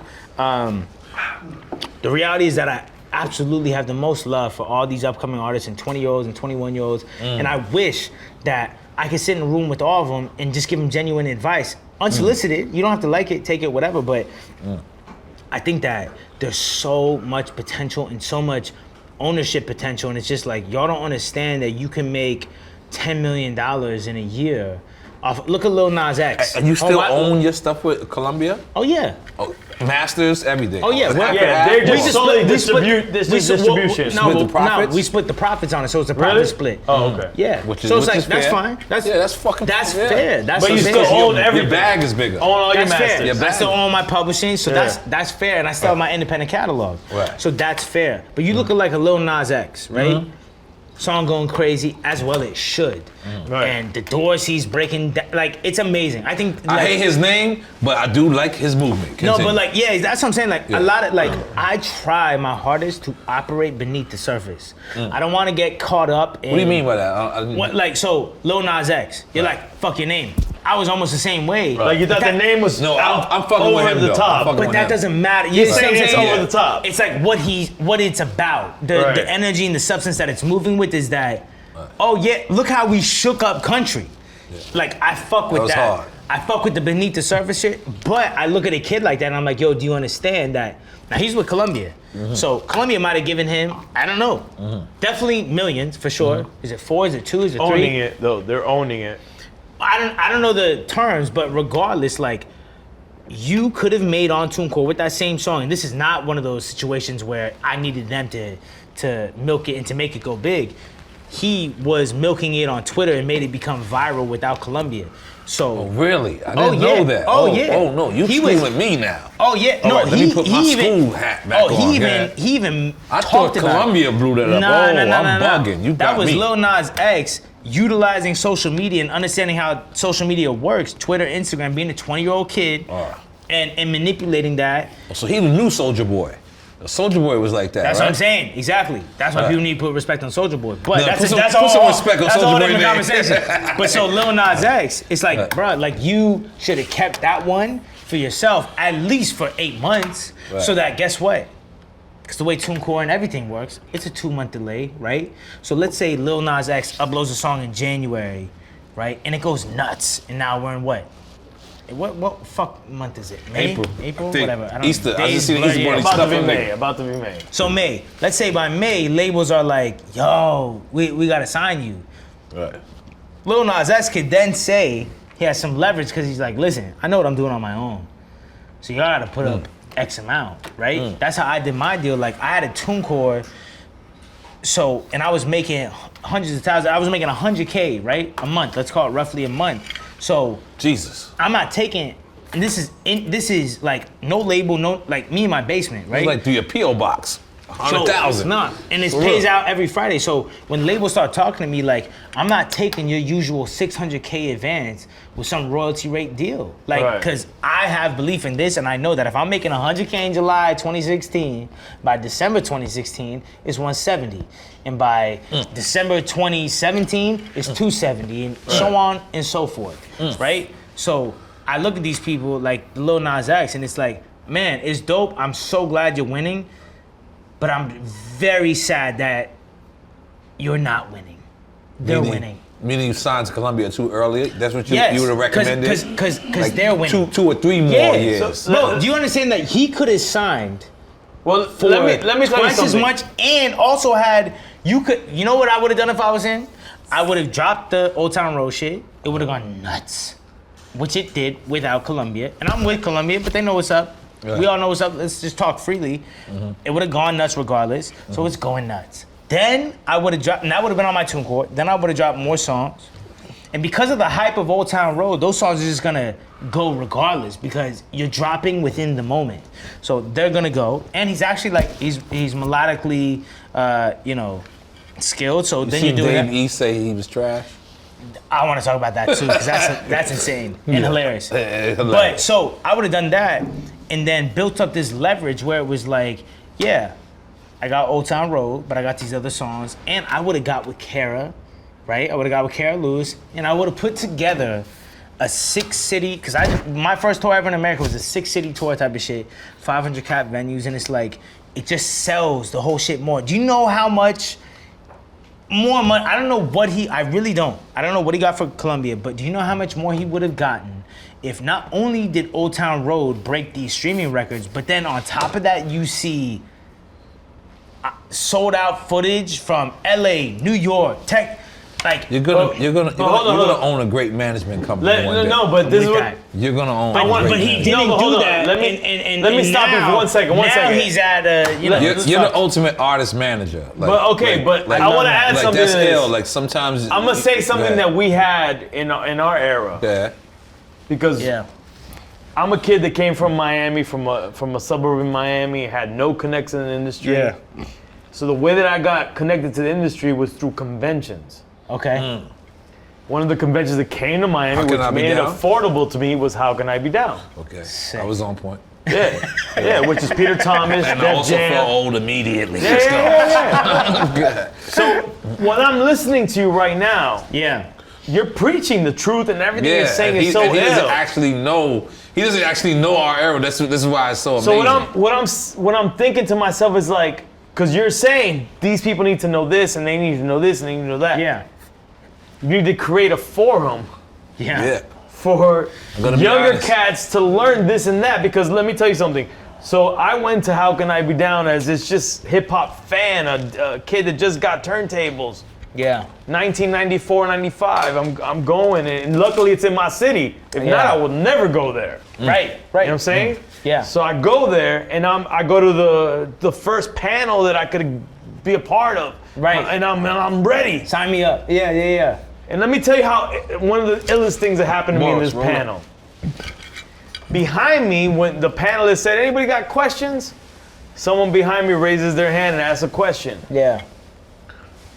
And it was someone that I was the biggest admirer of. Wow. As a fan. Right. Chuck D of Public Enemy. Wow, okay. Raise his hand and ask a question. The fuck is going on? I never heard this story. What you saying? The fuck is going on? No, what did I say? I turned my head. Did you bring out the motherfucker's ref? I just said, if he's asking a question, then I'm fucked. Oh, shit. You're like, how I'm following up that shit? Yeah. No, not following. I'm just saying, if he has questions still in the game. Oh, wow. Yeah. But see, you know why that's beautiful? Because at least you recognize that. That self-awareness is what makes people last till this level. But what I'm saying is everything you're saying right now, you guys need to do your own How Can I Be Down for generational purposes. Ooh. You know what I'm doing though? That's hard. Dumb hard, love it. You know what I'm doing though? Russ Fest? I'm in. I wrote a book. I heard about the book. Cameron Sybil. I got Cameron Sybil notes. I still ain't look at them because this shit's so interesting without it. I wrote a book. And you know, The Alchemist and everything, so absolutely. And Deepak Chopra. Yep. So HarperCollins published the book. Wow. So what was I calling myself at one point? Doug Pak Chopra, right? I forgot what I called. I think you were calling yourself Smoke Chop Pak Ra. Smoke Pak Chopra. I forgot. I just made that too. It was great though. It was great. It was Doug Pak Chopra. Go ahead. But the name of the book. The name of the book. The name of the book. We rolling it? Nah, motherfuckers been new. Oh, okay. Well, I've been a lot drunk before. I'm looking at you. Come on. Yeah. So the name of the book is On Your Head. I did hear you say that. And that's and I'm trying to give. I'm telling you, man. Like it was always in me. It was definitely always in me. And then when Nipsey passed, it just kind of like reminded me of me almost. And it's about what you leave behind and what you're just giving. And It's On Your Head is just, it's a tool book. Like, I don't want it to be an autobiography. How I wrote this melody, it's not that. It's Because if you fail, sometimes it's in your head. It's when in you your win, head. sometimes it's in your head. It's what we've been talking about. Right. It's the game, not the points. It's about its self-belief, and it's about these things that anyone can apply to their life and succeed. I'm not trying to give you a how to succeed in music 101. That's like, it's just not applicable to anyone else who's not trying to do music. You feel me? So I'm just trying to give as much as I can at this point, bro, because I know that that's what it's about. And so whatever, like now, granted, is my how abrasive and does the how need polishing? For sure, but you know what? I want to correct you on that. Listen, you know Please why? do. Let me tell you, and I'm gonna give you something. The thing about it in hip hop, like we were saying earlier, I'm saying this in a different way.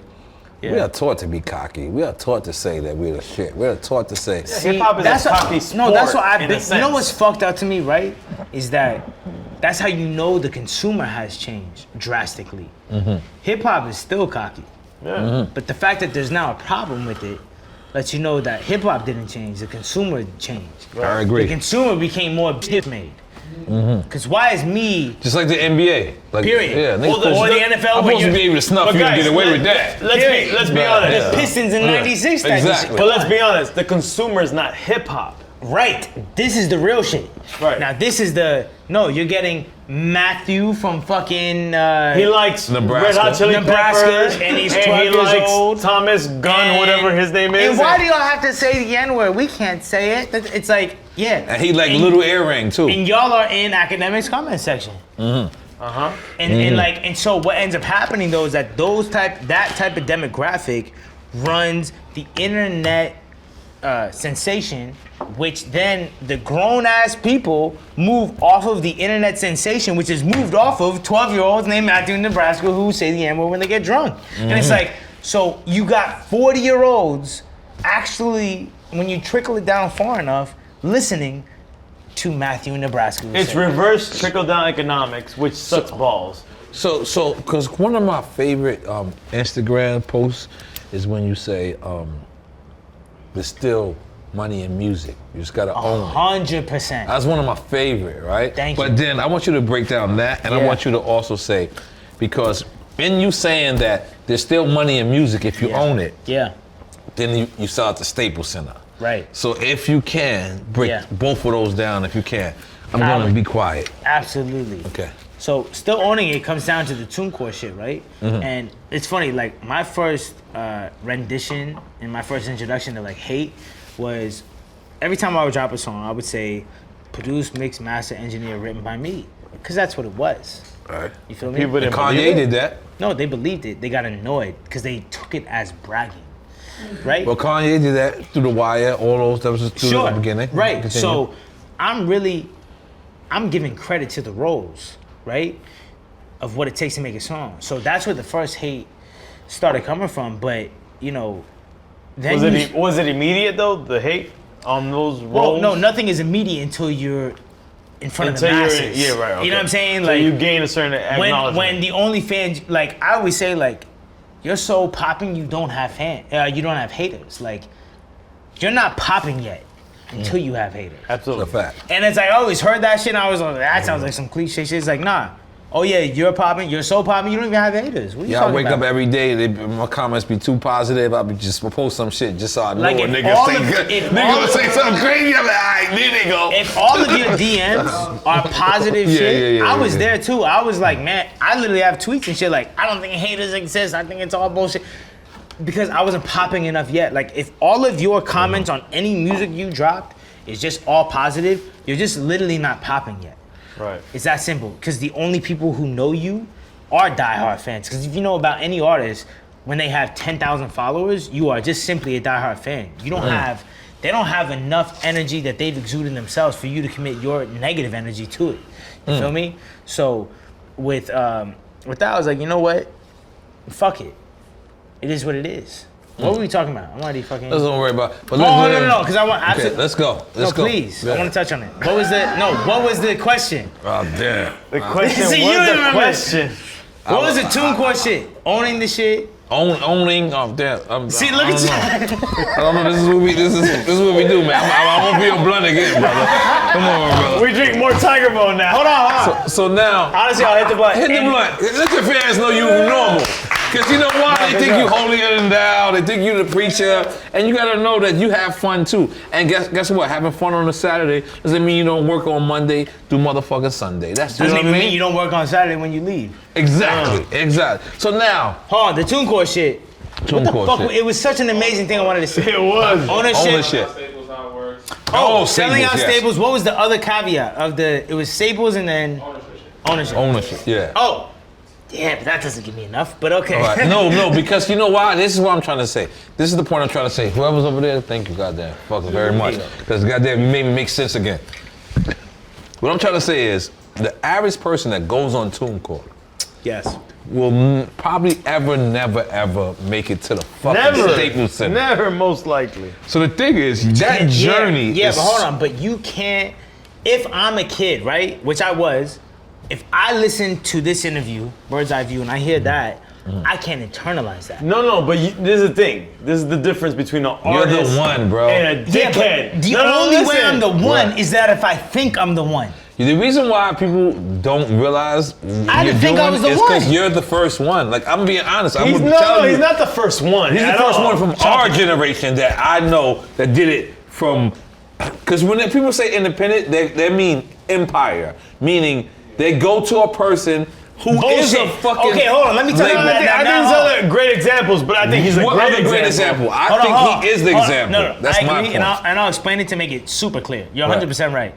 When people say independent, they actually mean I'm not signed to a major label. I got distribution, but I have empire. Okay, empire. So you're saying, hold on. You know what empire is? Empire is if you get enough streams, they upstream you to Atlantic. To Atlantic, exactly. You're not independent, bro, because Atlantic has the hooks in you and the fans in you.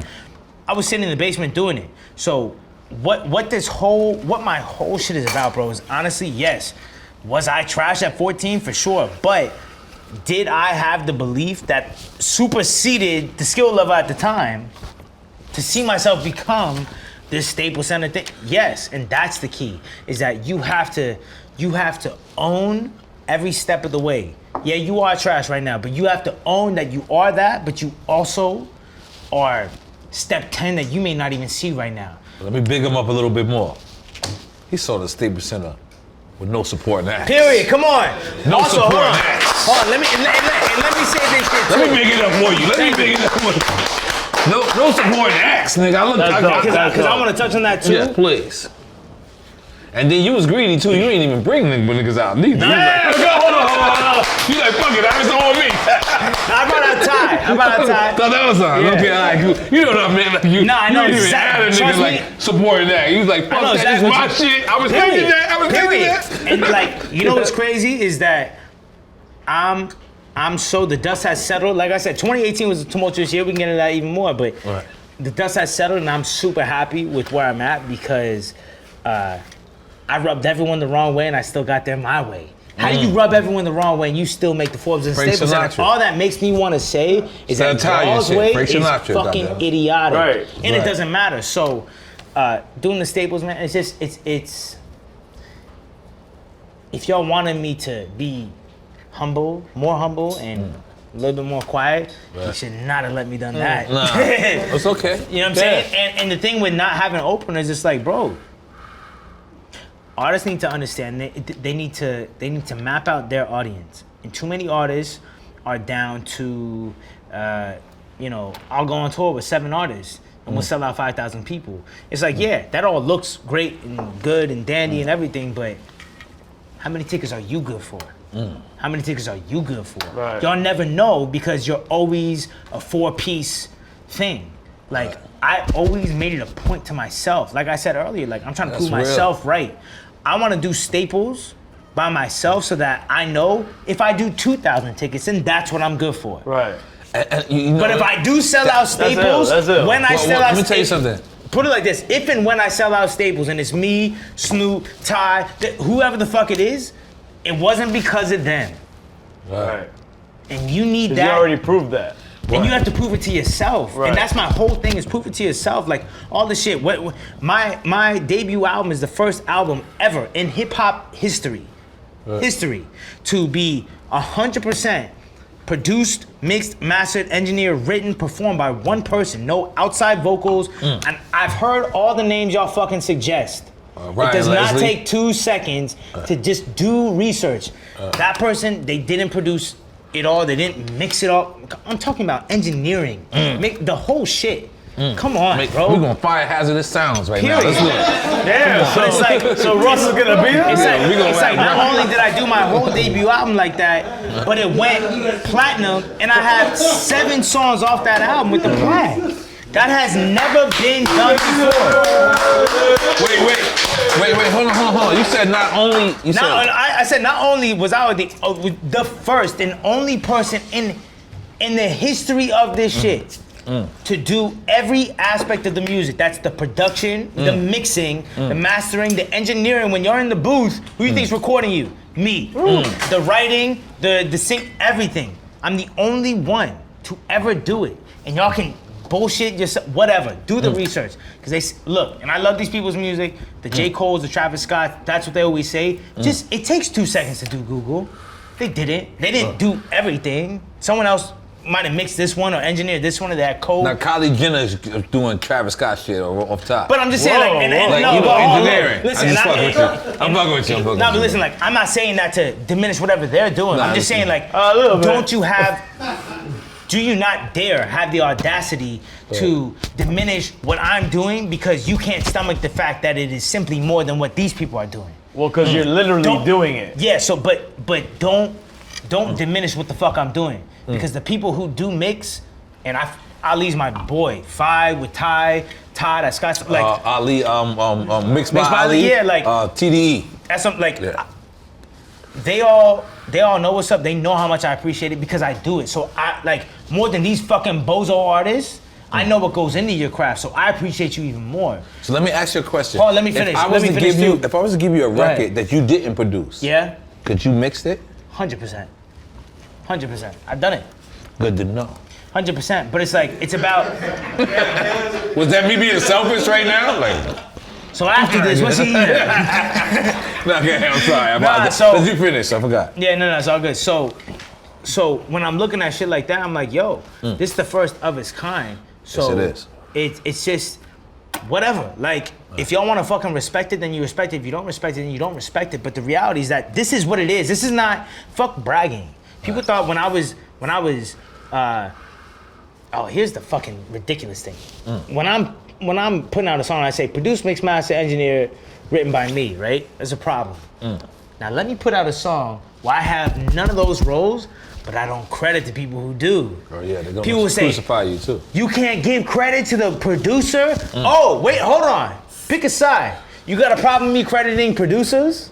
Or you don't? Because I credited the producer on all my catalog. It just so happened to be me. So you really tell me what you have a problem with. You got a problem with me. That, goddammit. You got a problem with me? Come on. You feel me? What do you have a problem with? Me crediting producers or me being that ill? You pick.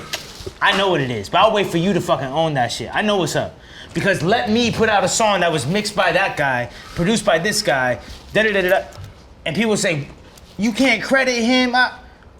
Oh no, I can, and I have, but I thought y'all had a problem with that. Oh, no, never mind. You just had a problem with the fact that I was a starting team by myself. That's what you have a problem with. Now at this point in the show, it's a mirror that shows you yourself what you are not doing. Because if I'm doing 5 tasks, it puts the mirror on you and it makes you ask yourself, man, I'm only making beats. Now, if you're an insecure person, you're gonna be like, fuck you. Yeah, you do 5 things, but fuck you. You know why? Because you're like, it reminds you what you're not doing. I remind you what you're not doing. Period. Make some noise for that as well, right there. Now, usually in Drink Champs, this is the part of the story where I ask you if you eat ass. I'm not sure if you eat ass. Wait, what? If we ask? If you eat ass. Oh, no. I was like, wait, what are you gonna ask? You eat ass. No. We take pictures. No. You know what I'm proud of? You know what I'm proud of too? No girl could ever like. No girl like could ever. If they ever said, it's just a lie. Like, right. But no one would like. No. But I will say this. I don't know what happens at 40. But I'm 26. Wait, eating ass? You talking about eating ass? Well, I'm just saying, like, I heard like it's an older thing.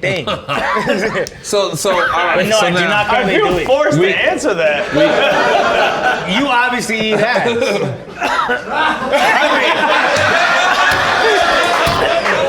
It's being answered for him, right? It's being. I ain't asking your ass. I ain't asking my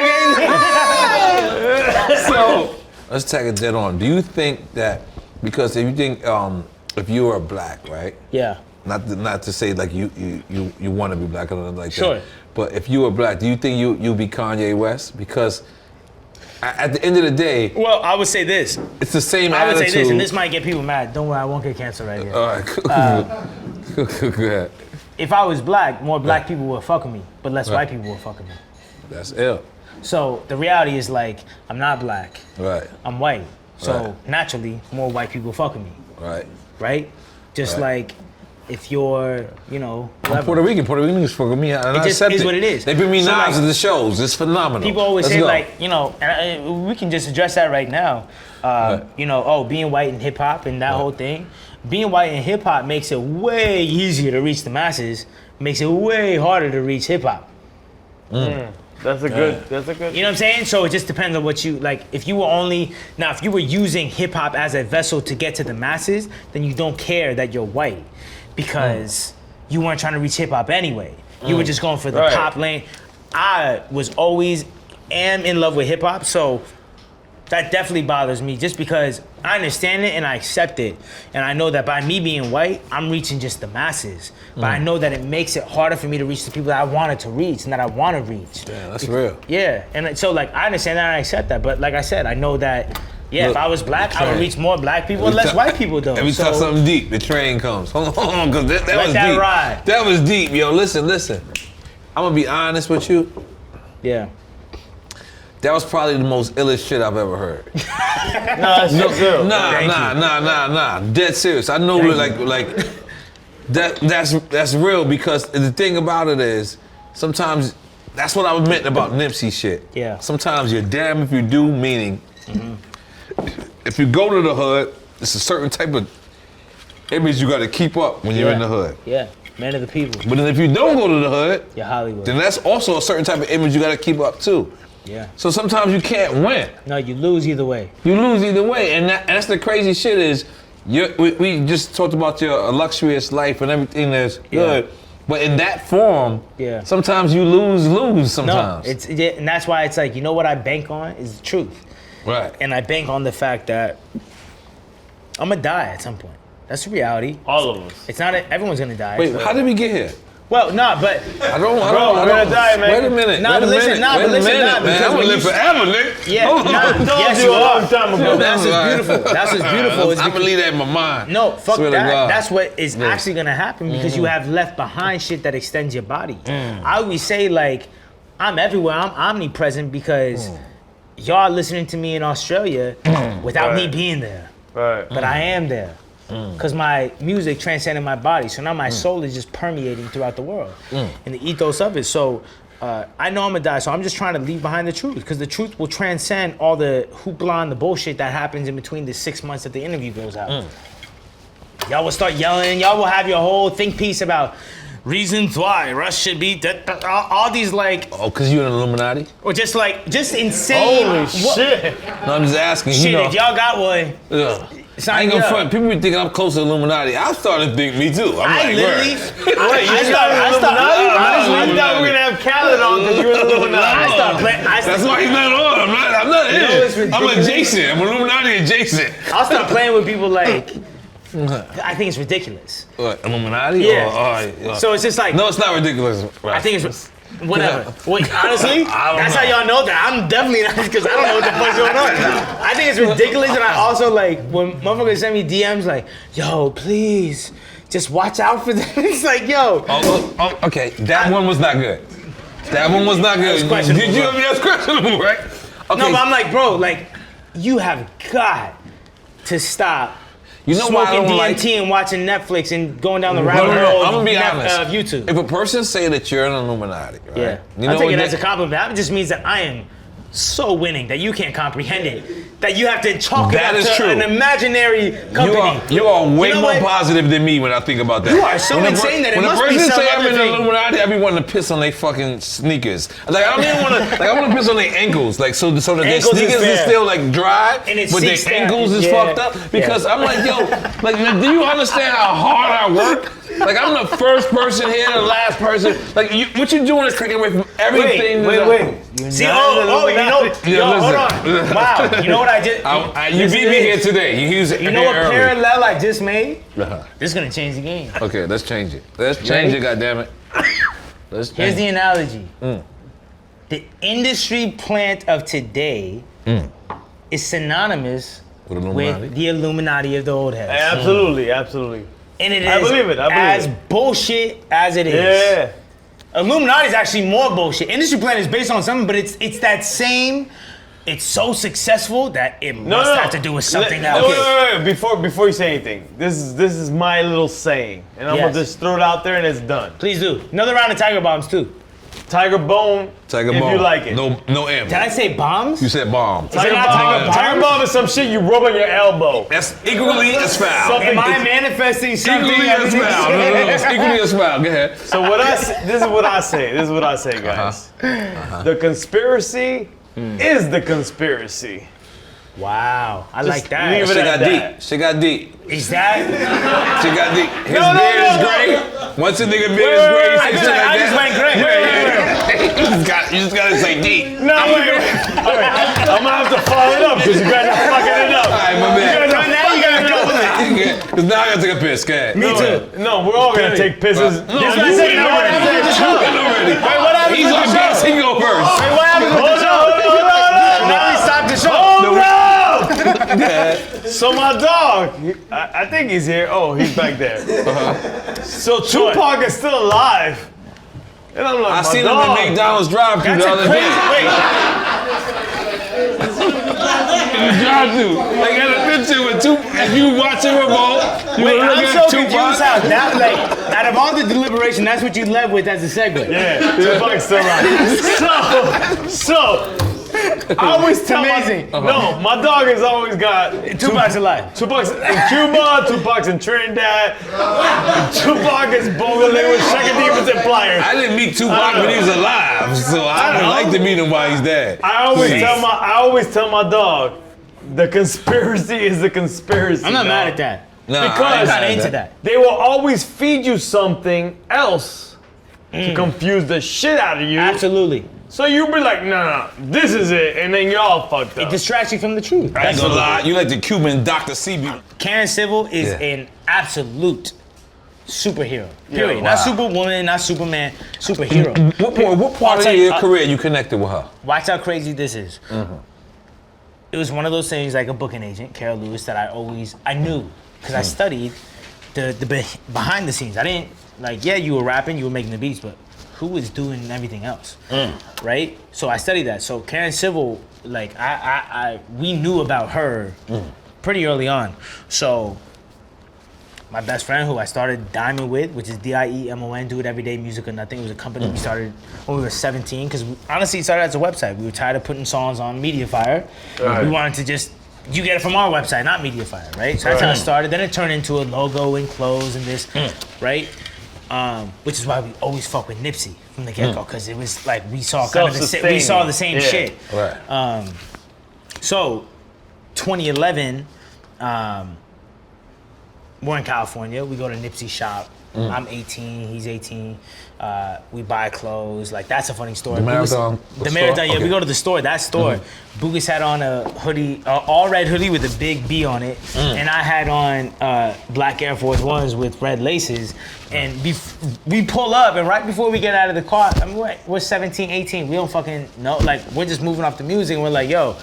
I was like, man, you got a song called Blue Laces. I was like, it's probably not a great idea to go in with red laces. And a big bleed. So we go in there, Boogus takes off the hoodies, it's like a black tee, and I take out the laces of my fucking Air Force Ones, and we go in, but it was such a cool memory for me because like Black Sam was there and everything, and it was just like, it was dope. You know what I mean? It was we saw a lot of ourselves in that, and it was such an inspiration. The store itself was the inspiration? The store itself, and just the fact of branding yourself and making it bigger than you. Right. Like, so we had Diamond, that was it. What was the original shit? Karen Civil. So that was 2011. So 2013, Boost's older brother, genius, doing shit with tech. You know what I mean? So we go out to LA for a couple months, like September to October 2013, and we're just going to the gas station. And this is 2013, September. We're going to the gas station. We see Karen Civil. But to recognize that it's Karen Civil in LA. Takes, that's what the trick is. Because a lot of y'all don't recognize when your blessing's right in front of you. Right. Because y'all don't do enough education. And you mostly want the person that's in front of the camera, not the person behind the camera. Most of y'all think that until I see Drake in person, I am not successful. You don't realize that there might be an A&R. It could be Cortez. Yeah, so we saw Karen Civil in 2013 at the gas station. And we were like, we hopped out, got pictures, just said what's up, did whatever. And I remember badgering her on fucking Twitter, like, yo, I met you at the gas station, check out my music, like badgering. And I still like play around with her on that, like, yo, we came from the gas station. Like, but she used to like hit me back every once in a while, like, I know, we met at the gas station. Like, basically like, shut the fuck up, you know? But I was persistent. And the second I got, you know, I started living this life and everything happened the way it happened. I was like, you know what? Let me hit up Karen Civil. Because she's been an idol to me as far as that world for so long. Now that I have access. Wait, so you were already successful to a certain, no? 2013 when I met her, nothing. I'm saying 4 or 5 years passed before I actually hired her. But were you successful at that point you hired her? No. Oh, when I hired her? Yeah, I hired her like last year. Yeah, so I'm saying you are already like doing your thing. Firm? Yeah, no, but I'm saying to recognize her when you have 800 followers lets you know that my head was not only on who was making the hits. Right. It was who was doing everything around. Which is genius, by the way. But to come back to that when you're successful is also ingenious of yourself. That's a fact. We can make some noise for that. Thank you. Well, just to recognize that. Well, because I didn't forget, once it got successful, she was always kind of in the back of my head like a Kara Lewis was, where it's like, I'm gonna assemble a team, like a dream team. Like, I got the music on lock. I got it. Now, whatever comes from that, like, now I'm working with Boy Wonder and Storch, like, whatever naturally comes from that is cool, but I got that on lock if not. Now, these other components, I need someone who can just rebound. I need someone who can just, etc. So, I always had a Karen Civil and a Kara Lewis in the back of my mind, but Karen Civil was just a superhero. She right? The Mac Miller shit, insane. Wow. Insane. From what it was said, I don't want to say the wrong thing, but I think she found the body, right? That's what it said, but definitely don't quote me on it, but regardless if that happened or not, she was hella close with him. So she loses him, and within 6 months, you lose Nipsey, another close friend. Right. And for you to still put on the event you put on, you're a superhero. You feel me? Like, facts. You're just a superhero. So facts. There's nothing short of a praise that she's deserved. You know what I mean? Like, it's just a superhero thing, because to take the pain and to flip it and triumph and recognize it's bigger than you it's so admirable. And I told her that because I'm with the give the roses while they're here. So that's what the show is all about. Period. Because that shit just is so so one of her admirable notes to me. is your platinum debut album, 7 certified songs on the album, and the first hip hop artist to ever go platinum on their debut album, completely self-produced, written, mixed, and mastered entirely. Yes, and by him goddamn self. That's some fucking incredible shit. I'm gonna be honest. I know you crazy as a motherfucker because listen, to write rhymes. You gotta be insane, right? To write rhymes, you gotta be insane. And when I stood with Swiss Beats was the first producer that I went in the studio with, that I realized that in order for you to make beats, you also gotta be crazy as well. Because Swiss would play me some shit sometimes, and I'll be in the studio with him, and I'll be like, nah, but this is my rhyme. And then Swiss would be like, oh shit, you got your rhyme already wrote? And I'm like, yeah. And with Primo, that was normal. With everyone else, that was me and Swiss, I think I'm a year older than Swiss. I think I'm 41, I think Swiss is 40. So when we went in, and then Swiss had to make the rhyme to me. So Swiss kept going like this. So to was me. he doing the beat to your raps, or were you rapping to the beat? No, this is what I'm trying to say. My first working with Swiss was I had the rhymes already wrote. Oh, okay. So I kept doing it. So how we got banned from TV was. What a segue. How we got banned from TV? You know, that's how we got banned from TV. But all 5 of us was. What happened was, I did a song called "I'm Leaving" on the Firm album. And it was actually Nature's session. It was Nature's song, everything. Yeah. But I was the dude that I always had rhymes in my shit. So when I walked in the studio, Dr. Dre said, "You got a rhyme?" And I was like, "Yeah." I walked in, laid the verse, but the whole time I'm like, "Yo, this is Nature's session." Any other dude would be like, "He's a fucking dick face." Like, this is my session. Why would you say you got a rhyme when Dr. Dre says, "Do you have a rhyme?" Because it's Dr. Dre. Fucking idiot. You know what I'm saying? You know, so I just went right in. I ain't asked anybody if it was cool. You know, you usually it's your session. You like, yo, you got fucking, you know, Jay in your session. Jay, like, you got a rhyme? Like, usually what you about to say? a smart dude is supposed to say, "Is it cool?" I showed Jay I got a rhyme. But I was like, "Yo, my dude, all right, cool." He asked me, I'm going in. Boom. I went and so I said, "N.O.R.E know this. N.O.R.E know that, and N.O.R.E know that. Why? Because N.O.R.E booked that. All right, I can make you famous." And I swear to God, I killed it in the first take. But I think Dr. Dre was so much like a perfectionist. He was like, "Just do it one more time." And I was like, "No problem." Yeah, right. And I did it one more time. Boom. So my thing was to pay Nature back for not hating. Cause I don't gonna lie, in my mind, I might have said, "Yo, what is he doing here?" Like, man, fuck him. So that's how Banned from TV got created. It was because I had the whole rhymes with Swiss. Getting back to what I was trying to tell you, I had these rhymes with Swiss, and we had the record, but then we had to squeeze in Nature. So Nature, he didn't like anything me and Swiss had laid down prior to that. And then at this point, I was almost giving up. I was like, "Damn, man." Wait, so you said you squeezed in Nature because of what happened before? Yeah, because he didn't hate on. That's why you squeezed him in. So I'm trying to squeeze him in, but he don't like nothing that me and Swiss is putting together. I'm trying, bro. So I'm almost like, man, this is not gonna work out. So at the very last end, this is really crazy. This is why Banned from TV works. Was Pun hit me again? It was like, "Yo, where you at?" And I was like in the studio, and Pun just hung up. He never asked me where, because he just had the connects on me. He always knew all my friends around. Like, he didn't care about asking me. You know, like, I don't even know where you are. Pun is a funny fucking motherfucker. So what happens is, Swiss switches the beat, and it's the Banned from TV beat. So I can't say I don't like the beat. I didn't love the beat at first. But Nature went right in. And he just laid it.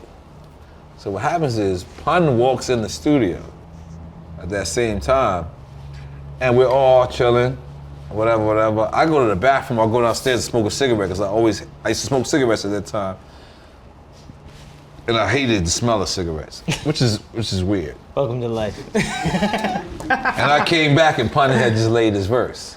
And I was just like, to the engineer, "You fuck boy, what the fuck is wrong with you?" Oh, shit. And the engineer's looking at me like, "You wanted me to tell him no?" Right. The one who made us drink a Coors Light and shut up. No, this is a different engineer. But I'm looking like, oh shit. But in my mind, Pun killed the verse. Right. But I also have to have my respect. This is my respect. This is my session. So I gotta be a little cocky. I gotta be like, "Yo, why the fuck you did that?" But that's what the way Banned from TV happened. Yo, Russ, man. Oh, listen. shit, we got more? Salute. Yeah, this is the last one. What? Salute. One more. It's 5. But let me just tell you, that was a bad one as well. That was honestly not as bad as the previous. No, that was a little bad. Honestly, we're venturing into, this is let me just tell you canceled something. territories. I admire. This is where, like, I'm about to not let anything back. No, but I really admire your relentlessness, your resilience, your resilience. I really admire how so many artists, so many people who was in your same position, but not only gave up, they would have failed, they would have gave up miserably. Yeah. Because their whole life would have been ruined by this. And I know I asked you this in a certain way before, but so when you first start making money, when is that point where you like, this is it for me, I have to stay here? Because... You know what it was? Yeah. Once again, I think that it wasn't the point, and so it wasn't a money thing. It wasn't a point. It was more of an emotion, like because my parents we got to a place where. And you thought you was gonna make $15 million? Well, my brother had a fiance. My sister was going to school, was going to college, and it was me, my mom, and my dad in the house. And this is 2014, right? So this is like, I remember we moved around a lot, and I always look at, for myself, my personal life, my moments, I look back at the houses I lived in throughout Georgia as like these bullet points for my musical career. So I remember moving to that house, 2015. It was a smaller house. We kept downsizing, which like fuck with my dad's pride and everything, naturally, because I remember having that conversation with him where he was like, yo, I'm 49, I'm not supposed to be going backwards. I'll never forget that. So we started going backwards, so we ended up at this place. But I remember moving there in 2015 to the smallest house we had, and it was like, man, but this is gonna be the house that I blew up in. I remember saying that on the sidewalk when we pulled to the house with my mom. I remember saying it. And how old were you? It was 2015, so I'm 26 now. It was when I was 21. I was 21 because I turned 22 that year in September. So you were already doing music at that time? I was for sure doing music, but there was nothing in my present day life to co-sign my belief. Right. And people need to understand that you need to operate off of delusion most of the time. Right. Because that's what religion is and faith is. No, it's delusion. But like you have to find the delusion. It's faith. It's whatever. It's faith. Whatever you want to call it. Yeah. It's faith in the delusion. So I remember just being like, it's just gonna work, and that's it. And I don't want to hear anything about it. It's just gonna work. And that's you reading The Secret as well. It is. It's me. But it's also when I was 5. And my brother was a year older than me, and my dad was always our basketball coach at the rec and the YMCA type of shit. And me always wanted to play with the older kids, and like I just always wanted it. I always wanted to prove to myself that I was really, really dope. And does it maybe even stem off of an insecurity? Probably. You know what I'm saying? Probably. But if that insecurity fueled self-love and fueled self-exploration, then I'll take it. Right. Then I'll bite that speed bump if I find the fast lane. You feel me? So I wanted to prove to myself that I was as great as I was. You feel me? When I was talking myself up in my room when I was 18 and 20 and 21, like, man, nothing has happened yet. No song is blown up, but I'm fucking ill. Like, I would say to myself in my head, I would believe it. It wasn't just saying, it was feeling how you feel being the illest. And so when it happened, right, it wasn't this, oh my God, surprise. It almost felt overdue, which is why you end up chasing this imaginary thing. Because if I always feel, put it like this, I have won a Grammy in my head so many times that when I win a Grammy, it won't feel as special as if I wasn't expecting it. You know what I'm saying? Because I've won it, like I went platinum on my debut so many times in my head before it happened that when it did happen, I was just kind of like, about fucking time, y'all motherfuckers are slow. Which kind of robbed myself of how great the moment is. But the antithesis of that is that it also allows me to stay hungry. Because if my thirst got quenched right there with the platinum debut, I always wanted a platinum debut album, now I got a platinum debut album. If that right there quenched my thirst, then guess what? I got rich and I stopped trying, and then I'm this. And I'm sitting here and I'm out of my business. But the reality is that I was me before y'all realized I was me. So by the time y'all recognized I was me, I was off me. I was onto a new me. So now y'all gotta catch up to this different version. What's my man that do the plays? And he was on Curb Your Enthusiasm. That's who you remind me of. Legendary. Who's that? What's his name? Hamilton. The Hamilton dude. The dude that does Hamilton. I mean, if you fuck with him, then I'm there. No. The thing about it is, he was the first Puerto Rican guy. He was on Curb Your Enthusiasm? He's on Curb Your Enthusiasm, but he's the first Puerto Rican guy with Larry David. So he's the first guy to say, you know what? I'm gonna do a play, Hamilton over, but I'm gonna do it in hip hop. That's hard. And he was the first one that did it. That's hard. So everyone hated on him. Right. For the first 5, 6, 7 years. Again, look, he's getting deep. So the shit comes out there. So, and that's what I'm saying. That's what you remind me of, because, like, I just feel like, not to diss anybody, but I feel like you're kind of like you saw a vision that a lot of people don't see. Yeah. And if you was to say it like, yo, I'm smarter than everybody, you'd come off cocky. Right. But if I was to say it, like, yo, it's okay. Yeah, but you know what's fucked up is that wasn't this based off of cockiness? Let me ask a two-fold question. Wasn't this based off of the culture you're talking about? The culture. Wasn't it based off of I fuck with me? I'm talking my shit. Yeah. Okay, so it's twofold. So then the second fold is like, okay, let's say it's not based off of that. Okay. Right? Let's, for conversation's sake, I absolutely disagree with it, but let's say it's not based off of that. Cool. Let's say we're these artists now who are 20, 21, who they're cocky, but not about hip hop, not about the craft. They're cocky about getting high, or buying Gucci, buying gear. Y'all are cocky about being. You don't fuck with gay people, but y'all are cocky about wearing gay people's clothes. Who don't fuck with you. Right. So, how does that make sense? Because you gotta understand that I'm cocky about self-sufficiency, owning my masters, producing, mixing, everything. I'm cocky about selling out Staples Center with no openers and selling hard tickets and owning my shit.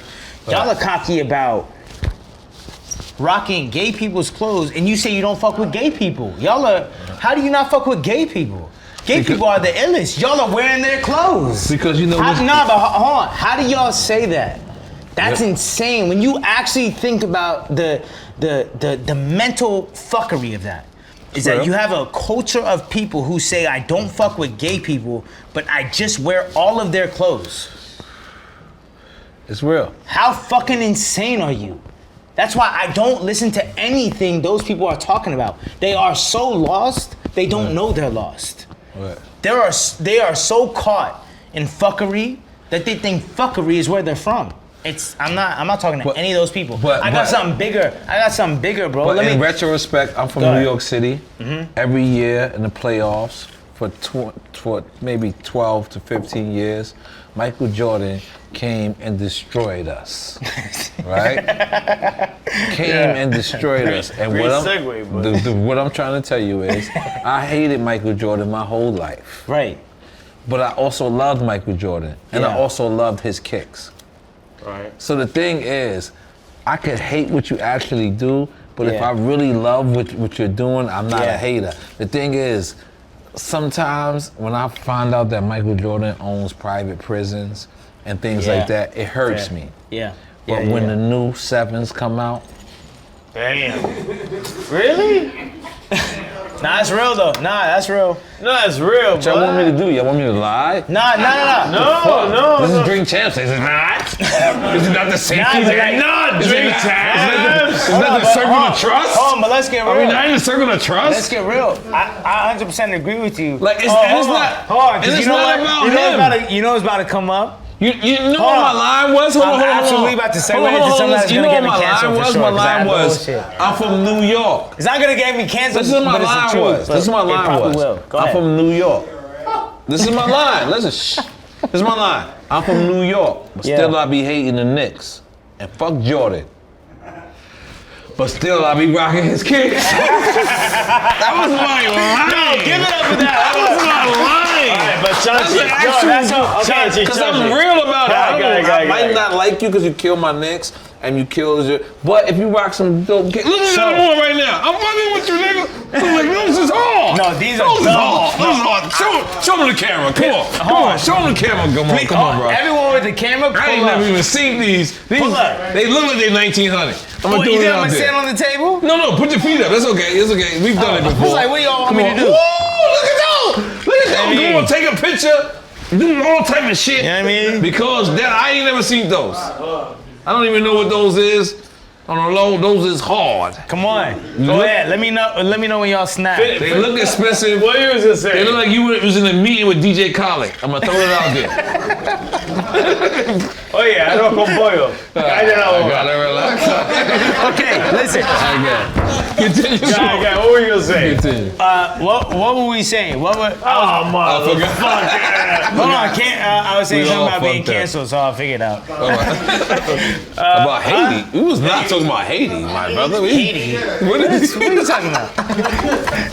That's my Dominican You was friend. gonna come with some good shit, but then coño me cago. No, I recognize. No, I was talking about Jordan. I was talking about Jordan. Like Got it. sometimes I can fuck with something that I don't fuck with. Like you know. Yeah, let me find out. Jordan Kid. Oh, I just added. I'm gonna throw this fucking trophy. What was it? Jordan kicks. No, because I said from New York, I still be hating the kick. But Jordan, still I be rocking his kicks. Yeah. Sometimes. Sounds like a great rap song, guys. Y'all honestly don't want me to remember because it's definitely something to get canceled. Wow, No. that's gonna piss me off though. I need to remember that. That was so hard. What are you talking about? He was talking about where, like, he was saying fucking with so Jordan ready even though he to come in hated on Jordan. something, bro. A caution about wearing clothes. Yeah. A caution about wearing clothes that gave you. He said he would never say this, and then bomb never happens again. I can just start talking shit and it'll end up there. Well, the reality is that we were talking about the designers that people wear and use to flex for their own self-improvement, but they're flexing designers who don't like them. Yeah. And that's insane. That's insane. And that's what. I went to a Pierre Jouet party one time. I'm sorry, I just want to laugh at you. What? Oh, this is definitely something you gotta laugh at. Listen. Nah, but you know what's crazy? I just want to laugh at him. Let me segue this. Sorry. I'm segueing to a bigger topic now. Yes, Fuck let's whatever go. what the fuck Let's we were go. about to talk about. Let's Cut go. out that last 20 seconds. Who cares?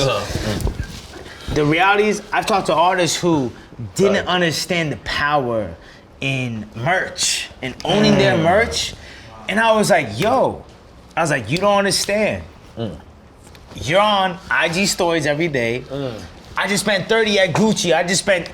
You're giving Gucci and Louis and like I said, a lot of people who don't fuck with you, right? Who, unless you have the accolades and status you have, but that's all. I'll get into that next. But you're out here giving them promotion. I was like, you're selling Gucci and Prada for them, and they're not even paying you. You're actually paying them $30,000 to shop in the store. I was like, yo, the reason why merch is beautiful is because you love clothes, right? You love fashion, rock your own shit. So now, on those same IG stories, you're rocking your shit. You're rocking Rockefeller, you're rocking whatever the fuck it is, you're rocking your shit. And the same people who you would have directed towards Gucci, you're now directing towards yourself. Because you realize that people don't care about the brand, they care about who's selling it. Like Gucci's been West around. just sold Sunday service clothes. He sold church clothes. Church clothes. That nigga's the illest. Well, Make some because noise for that nigga. He serves church clothes, nigga. That was all. nah, but it's like I respected it. That was weird. Listen, man. well, it just Look, yeah, but all when they it is, take his church You collection shouldn't in the sell church. your church clothes, bro. Is that not yeah, but weird? I'm just standing up and saying you shouldn't sell when that Yeah, but shit. that's when indicative Sister of the Bethel consumer. say, I'm just Sister saying it's Bethel. indicative of some bullshit. Sister Bethel. But You know, hold on. Sister Bethel, Hold on. she give you I the church agree. collection. When Sister Bethel gives you church collection, you be like, Sister Bethel, don't she like, sell your church collection. Hold on, buddy. watch this. Come Come on, guys. Watch this. Hold on, watch this, because you It's said. not a good merch game.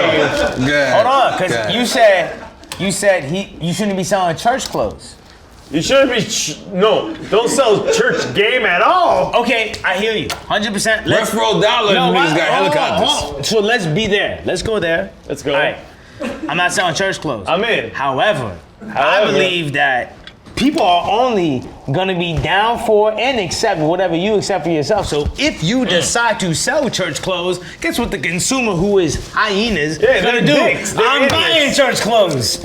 So now they're I buying ain't gonna church lie, clothes. some of that Kanye shit, All Sunday right. service look I'm alright gonna to me. start the devil's I ain't gonna lie. playground. It would sell And I'm crazy. selling all my shit. It would sell crazy. crazy. That's like the reality is they're that dumbasses. the consumer reacts. Yeah, the creator consumer acts. is to be controlled like idiots then. Yeah, but so when it happens, then you have to not hold the. But you can't control your fans. No, let you me can't control. No, I think that's control bad. your fans. Let me just say something. Let me do the school here real quick. Hold on, I take it back. You know why? See, look at you trying to double back. You know Hold on, why? before you do it, I double back. No, because you know that why? back. Because sometimes it's crazy. The thing about it is sometimes we throw out a product. No, you and can't take it. We aim. It's just like you said. You aim towards the 16-year-old, the 14-year-old that was looking up to. I didn't say that. No, you aimed to the 14. I didn't say that. Let me finish. Hold on. See, Let me finish. fucking waxing that be going on. Y'all partying like time. That's taking drugs. So you wanted to have your shirt on. Let me finish. He's literally. No. She wanted to have your shirt. I'm No, canceled. you said. Because of this. I'm sorry. I said that all wrong. But you know what I'm saying? Your shirt was for them to prevent this. For them to prevent this. Honestly, I hate you. No, what I'm saying is that shirt was for them to prevent that, right? For them to. Who's them at this the point? 14-year-olds, for them to prevent the sipping not the lean Illuminati? and all that, and Honestly, drinking lean. But sure, yeah. you know who that audience hit? It was Yeah. hitting everybody who was on lean. Yeah. Everybody who was your peers, not the people who you was trying to speak that was younger than you that's coming up. That's who you was trying to save their lives. Yes. But the message actually hit, the little Uzi Burps, the Perps, and all these guys. Everybody who wanted to say, what the fuck? God thinks he's better than us because. So that's the point I was trying to make. That's gangster. I hate all of that. I'm kidding. No. I respect that. No, I respect that. Can we take a picture already? No, we went in, man. Let me just say something to you. No, fuck that. We're going No, for another hour. I think I got about one more question, bro. I got. Anybody else got one more I don't care. question? I got way more answers. Yeah, let's go. You got? Let's go. And that's the thing about you, is so many people think that you're standoffish. You want to know why? Okay. That's beautiful. Because I would rather be assumed I don't fuck with you than I do fuck with you. Right. That's real. One of your famous shits is. Because I don't fuck with y'all. Yeah. And if I do fuck with y'all, you will know. Like, the crazy thing is, like, I love 2019 right now because I'm working with people and, like, I was always down to work with people, but I was selective. Like I said, I wasn't doing collabs for the points. Like, I have to like your music. If I don't like your music, I'm not making a song with you. Like, I still, because I have that financial freedom that the independent catalog gives me, I'm not doing shit off of a check. So I'm doing shit off of, like, do I actually fuck with you? If I don't actually fuck with you in whatever you sent, I'm not doing it. I don't care. Give me some more ice. Come on, Well, let's re 'em up. Come on. Facts. He's sitting over here with empty glass. It's not good. But that's what it was about. So I'm moving off of this, like, if you're ill, I fuck with you. It's not a matter of anything else. You know what I mean? No, you're setting up something so great because you know what it is. I just want taste. You know what it is. Taste. I just want taste. Like, when you look at, like, you see those artists who $100 for the feature today only. It's like, Yeah, I don't like that. it's like, yo, find a different hustle. You feel me? Relax. Because it's like, you're out here you're diminishing your own value of your ideas because you're rapping and singing or whatever you're offering. Right. It's such a creative, intangible thing that you're offering that for you to even put a price on it in general is trash. Let alone $100. Like, nah, all you're doing is you're letting the consumer know that you're not worth shit but $100. Yeah, you're lowering your own status. Yeah. So now this is a crazy thing that's happening in our community right now. So many people are calling other people culture vultures. Have you ever been called a culture vulture? yeah, but because I'm white. Let me talk on that too, because the world needs to hear this shit too. Right. And white people are gonna get pissed off, but it is what it is. Right. First of all, we need to address a certain thing. I'm just waiting for my tequila. No problem. And I hit the mic, so now we'll start. First of all, we need to address a certain thing. Culture is a euphemism for black. That's what we need to first get out of the way. Because when you're in a room with the Columbia or an RCA or a Republic or whatever label you're at, It's really four. This is the other guy. It's 4 houses. Right. They own every other label, which is owned by Yeah, you think you're signed to Universal. RCA and not Columbia? Right. Y'all are both stupid. You're signed to Sony. Right. Exactly. Right. Correct. So, boom. All right. So anyway, If you're on Rockefeller or it doesn't Rough matter. Riders, you're still Doesn't on matter. Universal. You're floor 22 in the elevator versus Exactly. floor 21. Yep. Tell And the them. cubicles are set up the same way. That's why I know who to yell at. Nah, but You're right. Tell them. the reality is that culture is a euphemism for black. Because like I said, when you're in those offices and you Well, do it the- actually Hold on. depends. No, hold on. Let me just do the whole point. When you're in those rooms where it's a long table, you watch all the white people who play softballs on Sundays use the words culture and the words urban as euphemisms for black. Because they say, this is gonna be great for the urban audience. And this is gonna be great. Is it inappropriate for them to say the black audience? You think Well, no, that? well, I'm no, asking, but I'm wait, asking wait, something. wait, I'm wait, oblivious. No, and I want you to continue because you're on point. Yeah. What I'm trying to say is, I think that it's been interchangeable with Latinos too. Like when they want it to be Latino, it's Latino. When it's not, Sure, but then hip-hop- it's not Latino. No, I agree. It's when it's convenient. When it's convenient, exactly. Right, and so that's but hip hop was started by black people as an antithesis to white dominance and white bullshit. You feel me? So when you have a bunch of white people in a boardroom situation telling you the culture and urban youth and our urban radio, it's all euphemisms for black, right? So what they're doing. I might be attacked, but No, hold on. What started they're by doing, blacks and Latinos. No. Just I might be attacked, but go for it. No, but Yes. either way, but what they're doing is they're absolutely just manipulating that aspect. And it's just it's not just that. You feel me? You got me sidetracked. Let me just finish my shit. Right. I gotta go, otherwise I'm gonna get what was I talking about? I don't know. I know you got mad Nigerian niggas rolling with Nah, you. I don't want to. I don't want to talk about how this. Let me just don't. I feel y'all, but let me just go, because otherwise I'll forget. No problem. Nah, we gotta interject when we gotta interject, bro. Nah, you interject, but just like then I'm gonna lose my shit. No problem. It's Yeah. okay.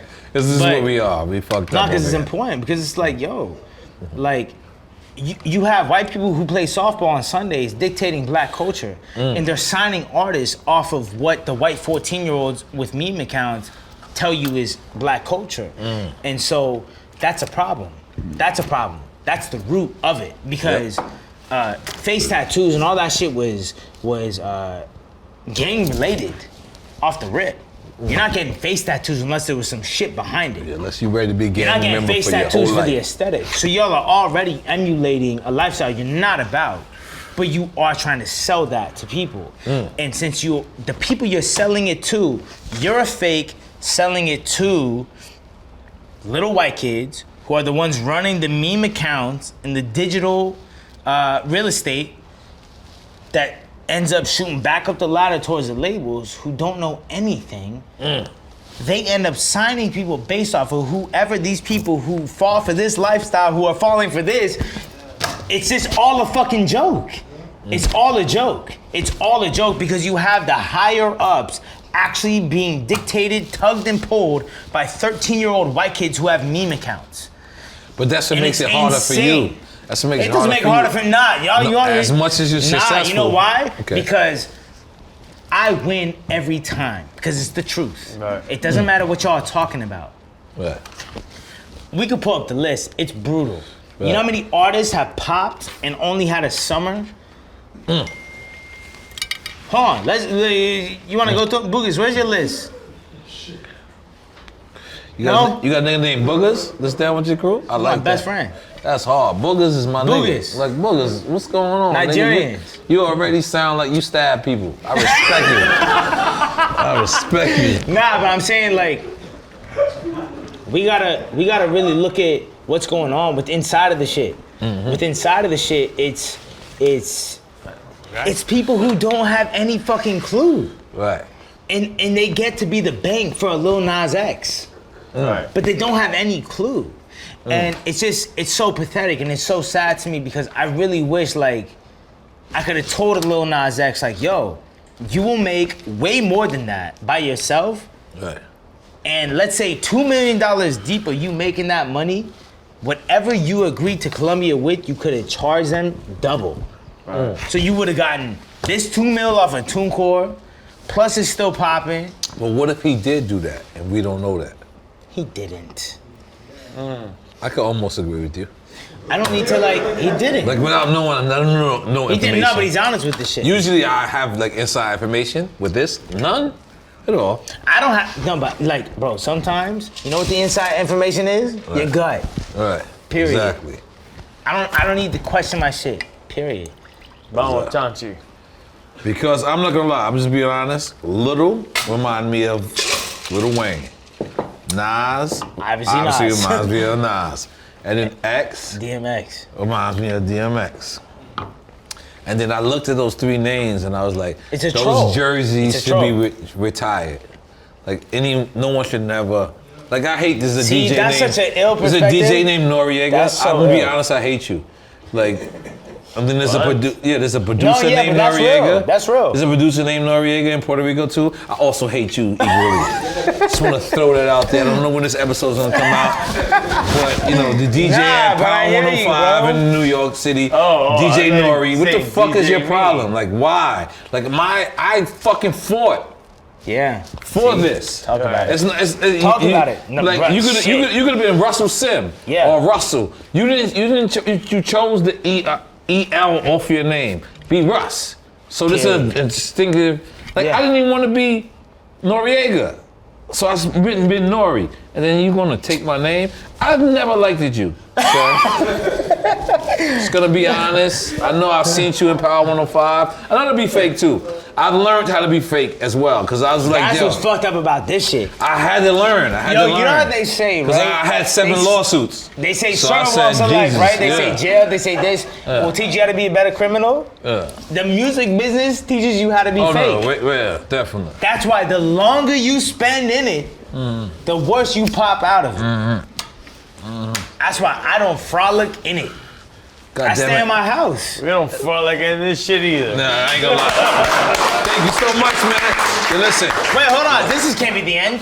Listen. This is not the end. Sit back down. All right, Let's take a piss. I'm not gonna take a piss. Let me Nah, tell you I wanna something. keep Okay, your fucking headphones. Shit. That's that Cuban shit, B. No, we got. Get. Come on. What you want to talk about? Well, I'm just saying, I don't do this. You feel me? What you want to talk? What you want? I feel like you want to get something off your chest. I do. I just can't tell. You can't tell what it is. Yo, let me just say something. Let me just be honest with you. What you have done is a blueprint. The reason why people, and I watched everything, the reason why people is because you're the first. Man.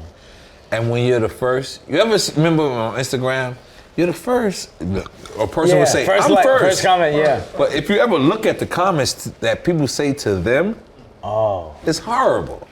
Because they say, That's fuck so you, true. dick sucking motherfucker. But at first, being the first was the good shit. Yeah. But this is what happened. So this is the reason why. Because I I've looked never at thought everything. about from that. It's so fucking. I looked at everything and I was like, yo, amazing. you know what? I think he doesn't understand because this is what I feel. I feel like you accept being hated to a certain extent. Yeah. But you don't really want to. But No. but the thing is, because you're so new at what you're doing, is it comes with the territory. Par for the course. It's fucked up, Yeah. but it's gonna come. It's gonna be another rust that comes. Yeah. Hold on. Let me just hear me out. It's gonna be another rust that comes, and then by the 3rd or 4th rust, you're gonna be like, oh shit. What I received, what you received, was so light compared to what they're going through. Oh shit. Because they might have more success than you, or even just as much success than you, but they're gonna have so much more hate. Because you were the first one. It's like Jesus is nothing without Judas. Yeah. So you had, Jesus' story wouldn't even be ill without Judas. I don't know if I'm getting too deep for y'all niggas. I'm getting too deep for y'all niggas. No. Y'all niggas with the church? Yo, no, can I say something? Yeah. One of the greatest Nipsey verses ever is on. If you got the marathon, it was I Don't Give a Fuck. Now, if you had to wait to catch on to them later, then the song was called Bigger Than Life. But No, I don't want your help. Just let me suffer through this. The world would not know Jesus Christ if there was never Judas. Yeah, I didn't even know and that. the knife that's in my back could be the truth that introduces us. Wow, I and the didn't know distance that. in between us is the proof of my conclusions. All right. I knew that from 5% No, but to lessons. say Sorry. the world would not know Jesus Christ if there was never Judas, and the knife that's in my back could be the truth that introduces us. Right. That's fucking like all that explains All right. his whole death is shit. Who did he get killed by? One of his. Homie. Judas. So the world would not know Jesus Christ, Nipsey, if there was never Judas. And the knife that's in my back, meaning I got stabbed by my own people, could be the truth that introduced us. Because once he got stabbed in the back by Judas, the world is now introducing Nipsey Hussle.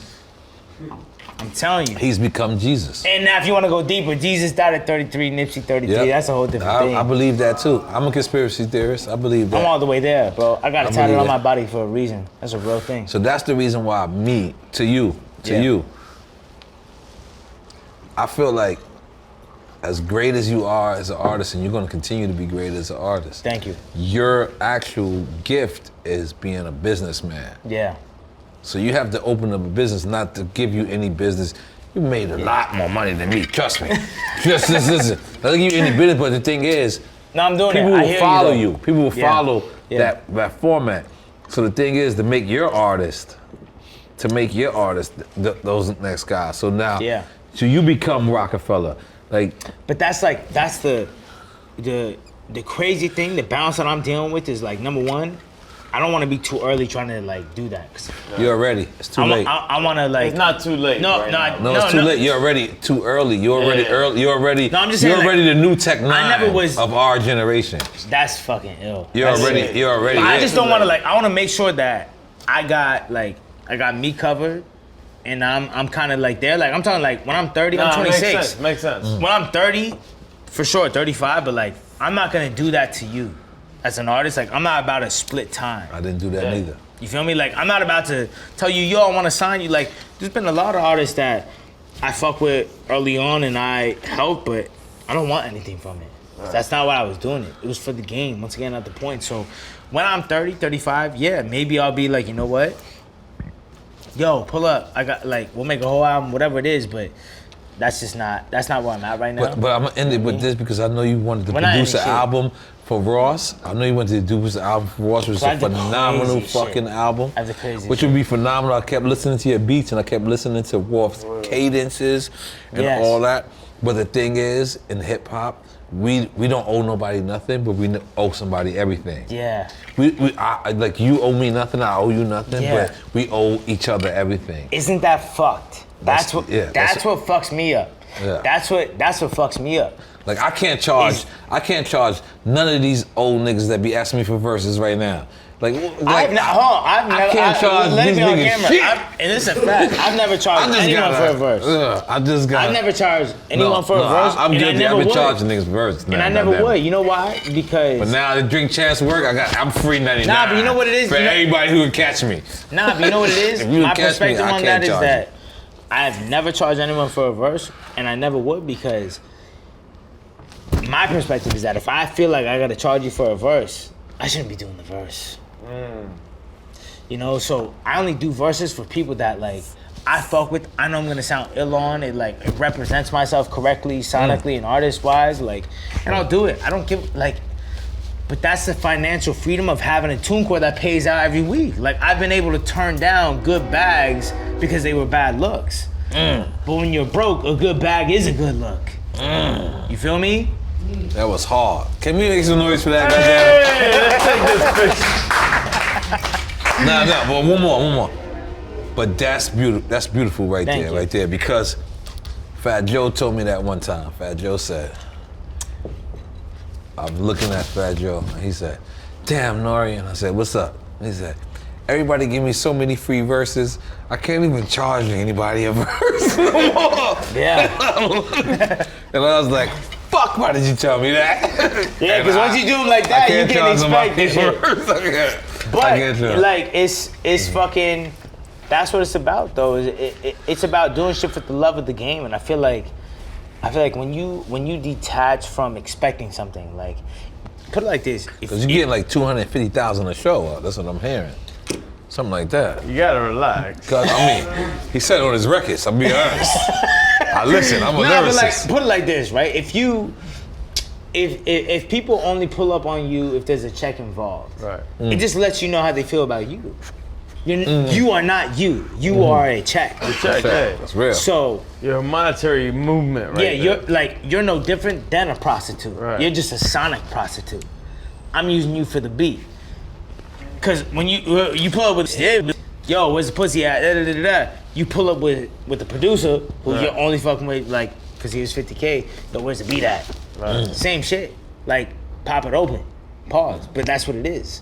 You know what I mean? So that's never gonna be the realest chemistry. You're never gonna get the best type of music. So I just feel like my career and everything is based off of me playing for the love of the game. Me playing because I like to make music, so much to the fact that I think I can do it. And so I do it. Well, you don't need.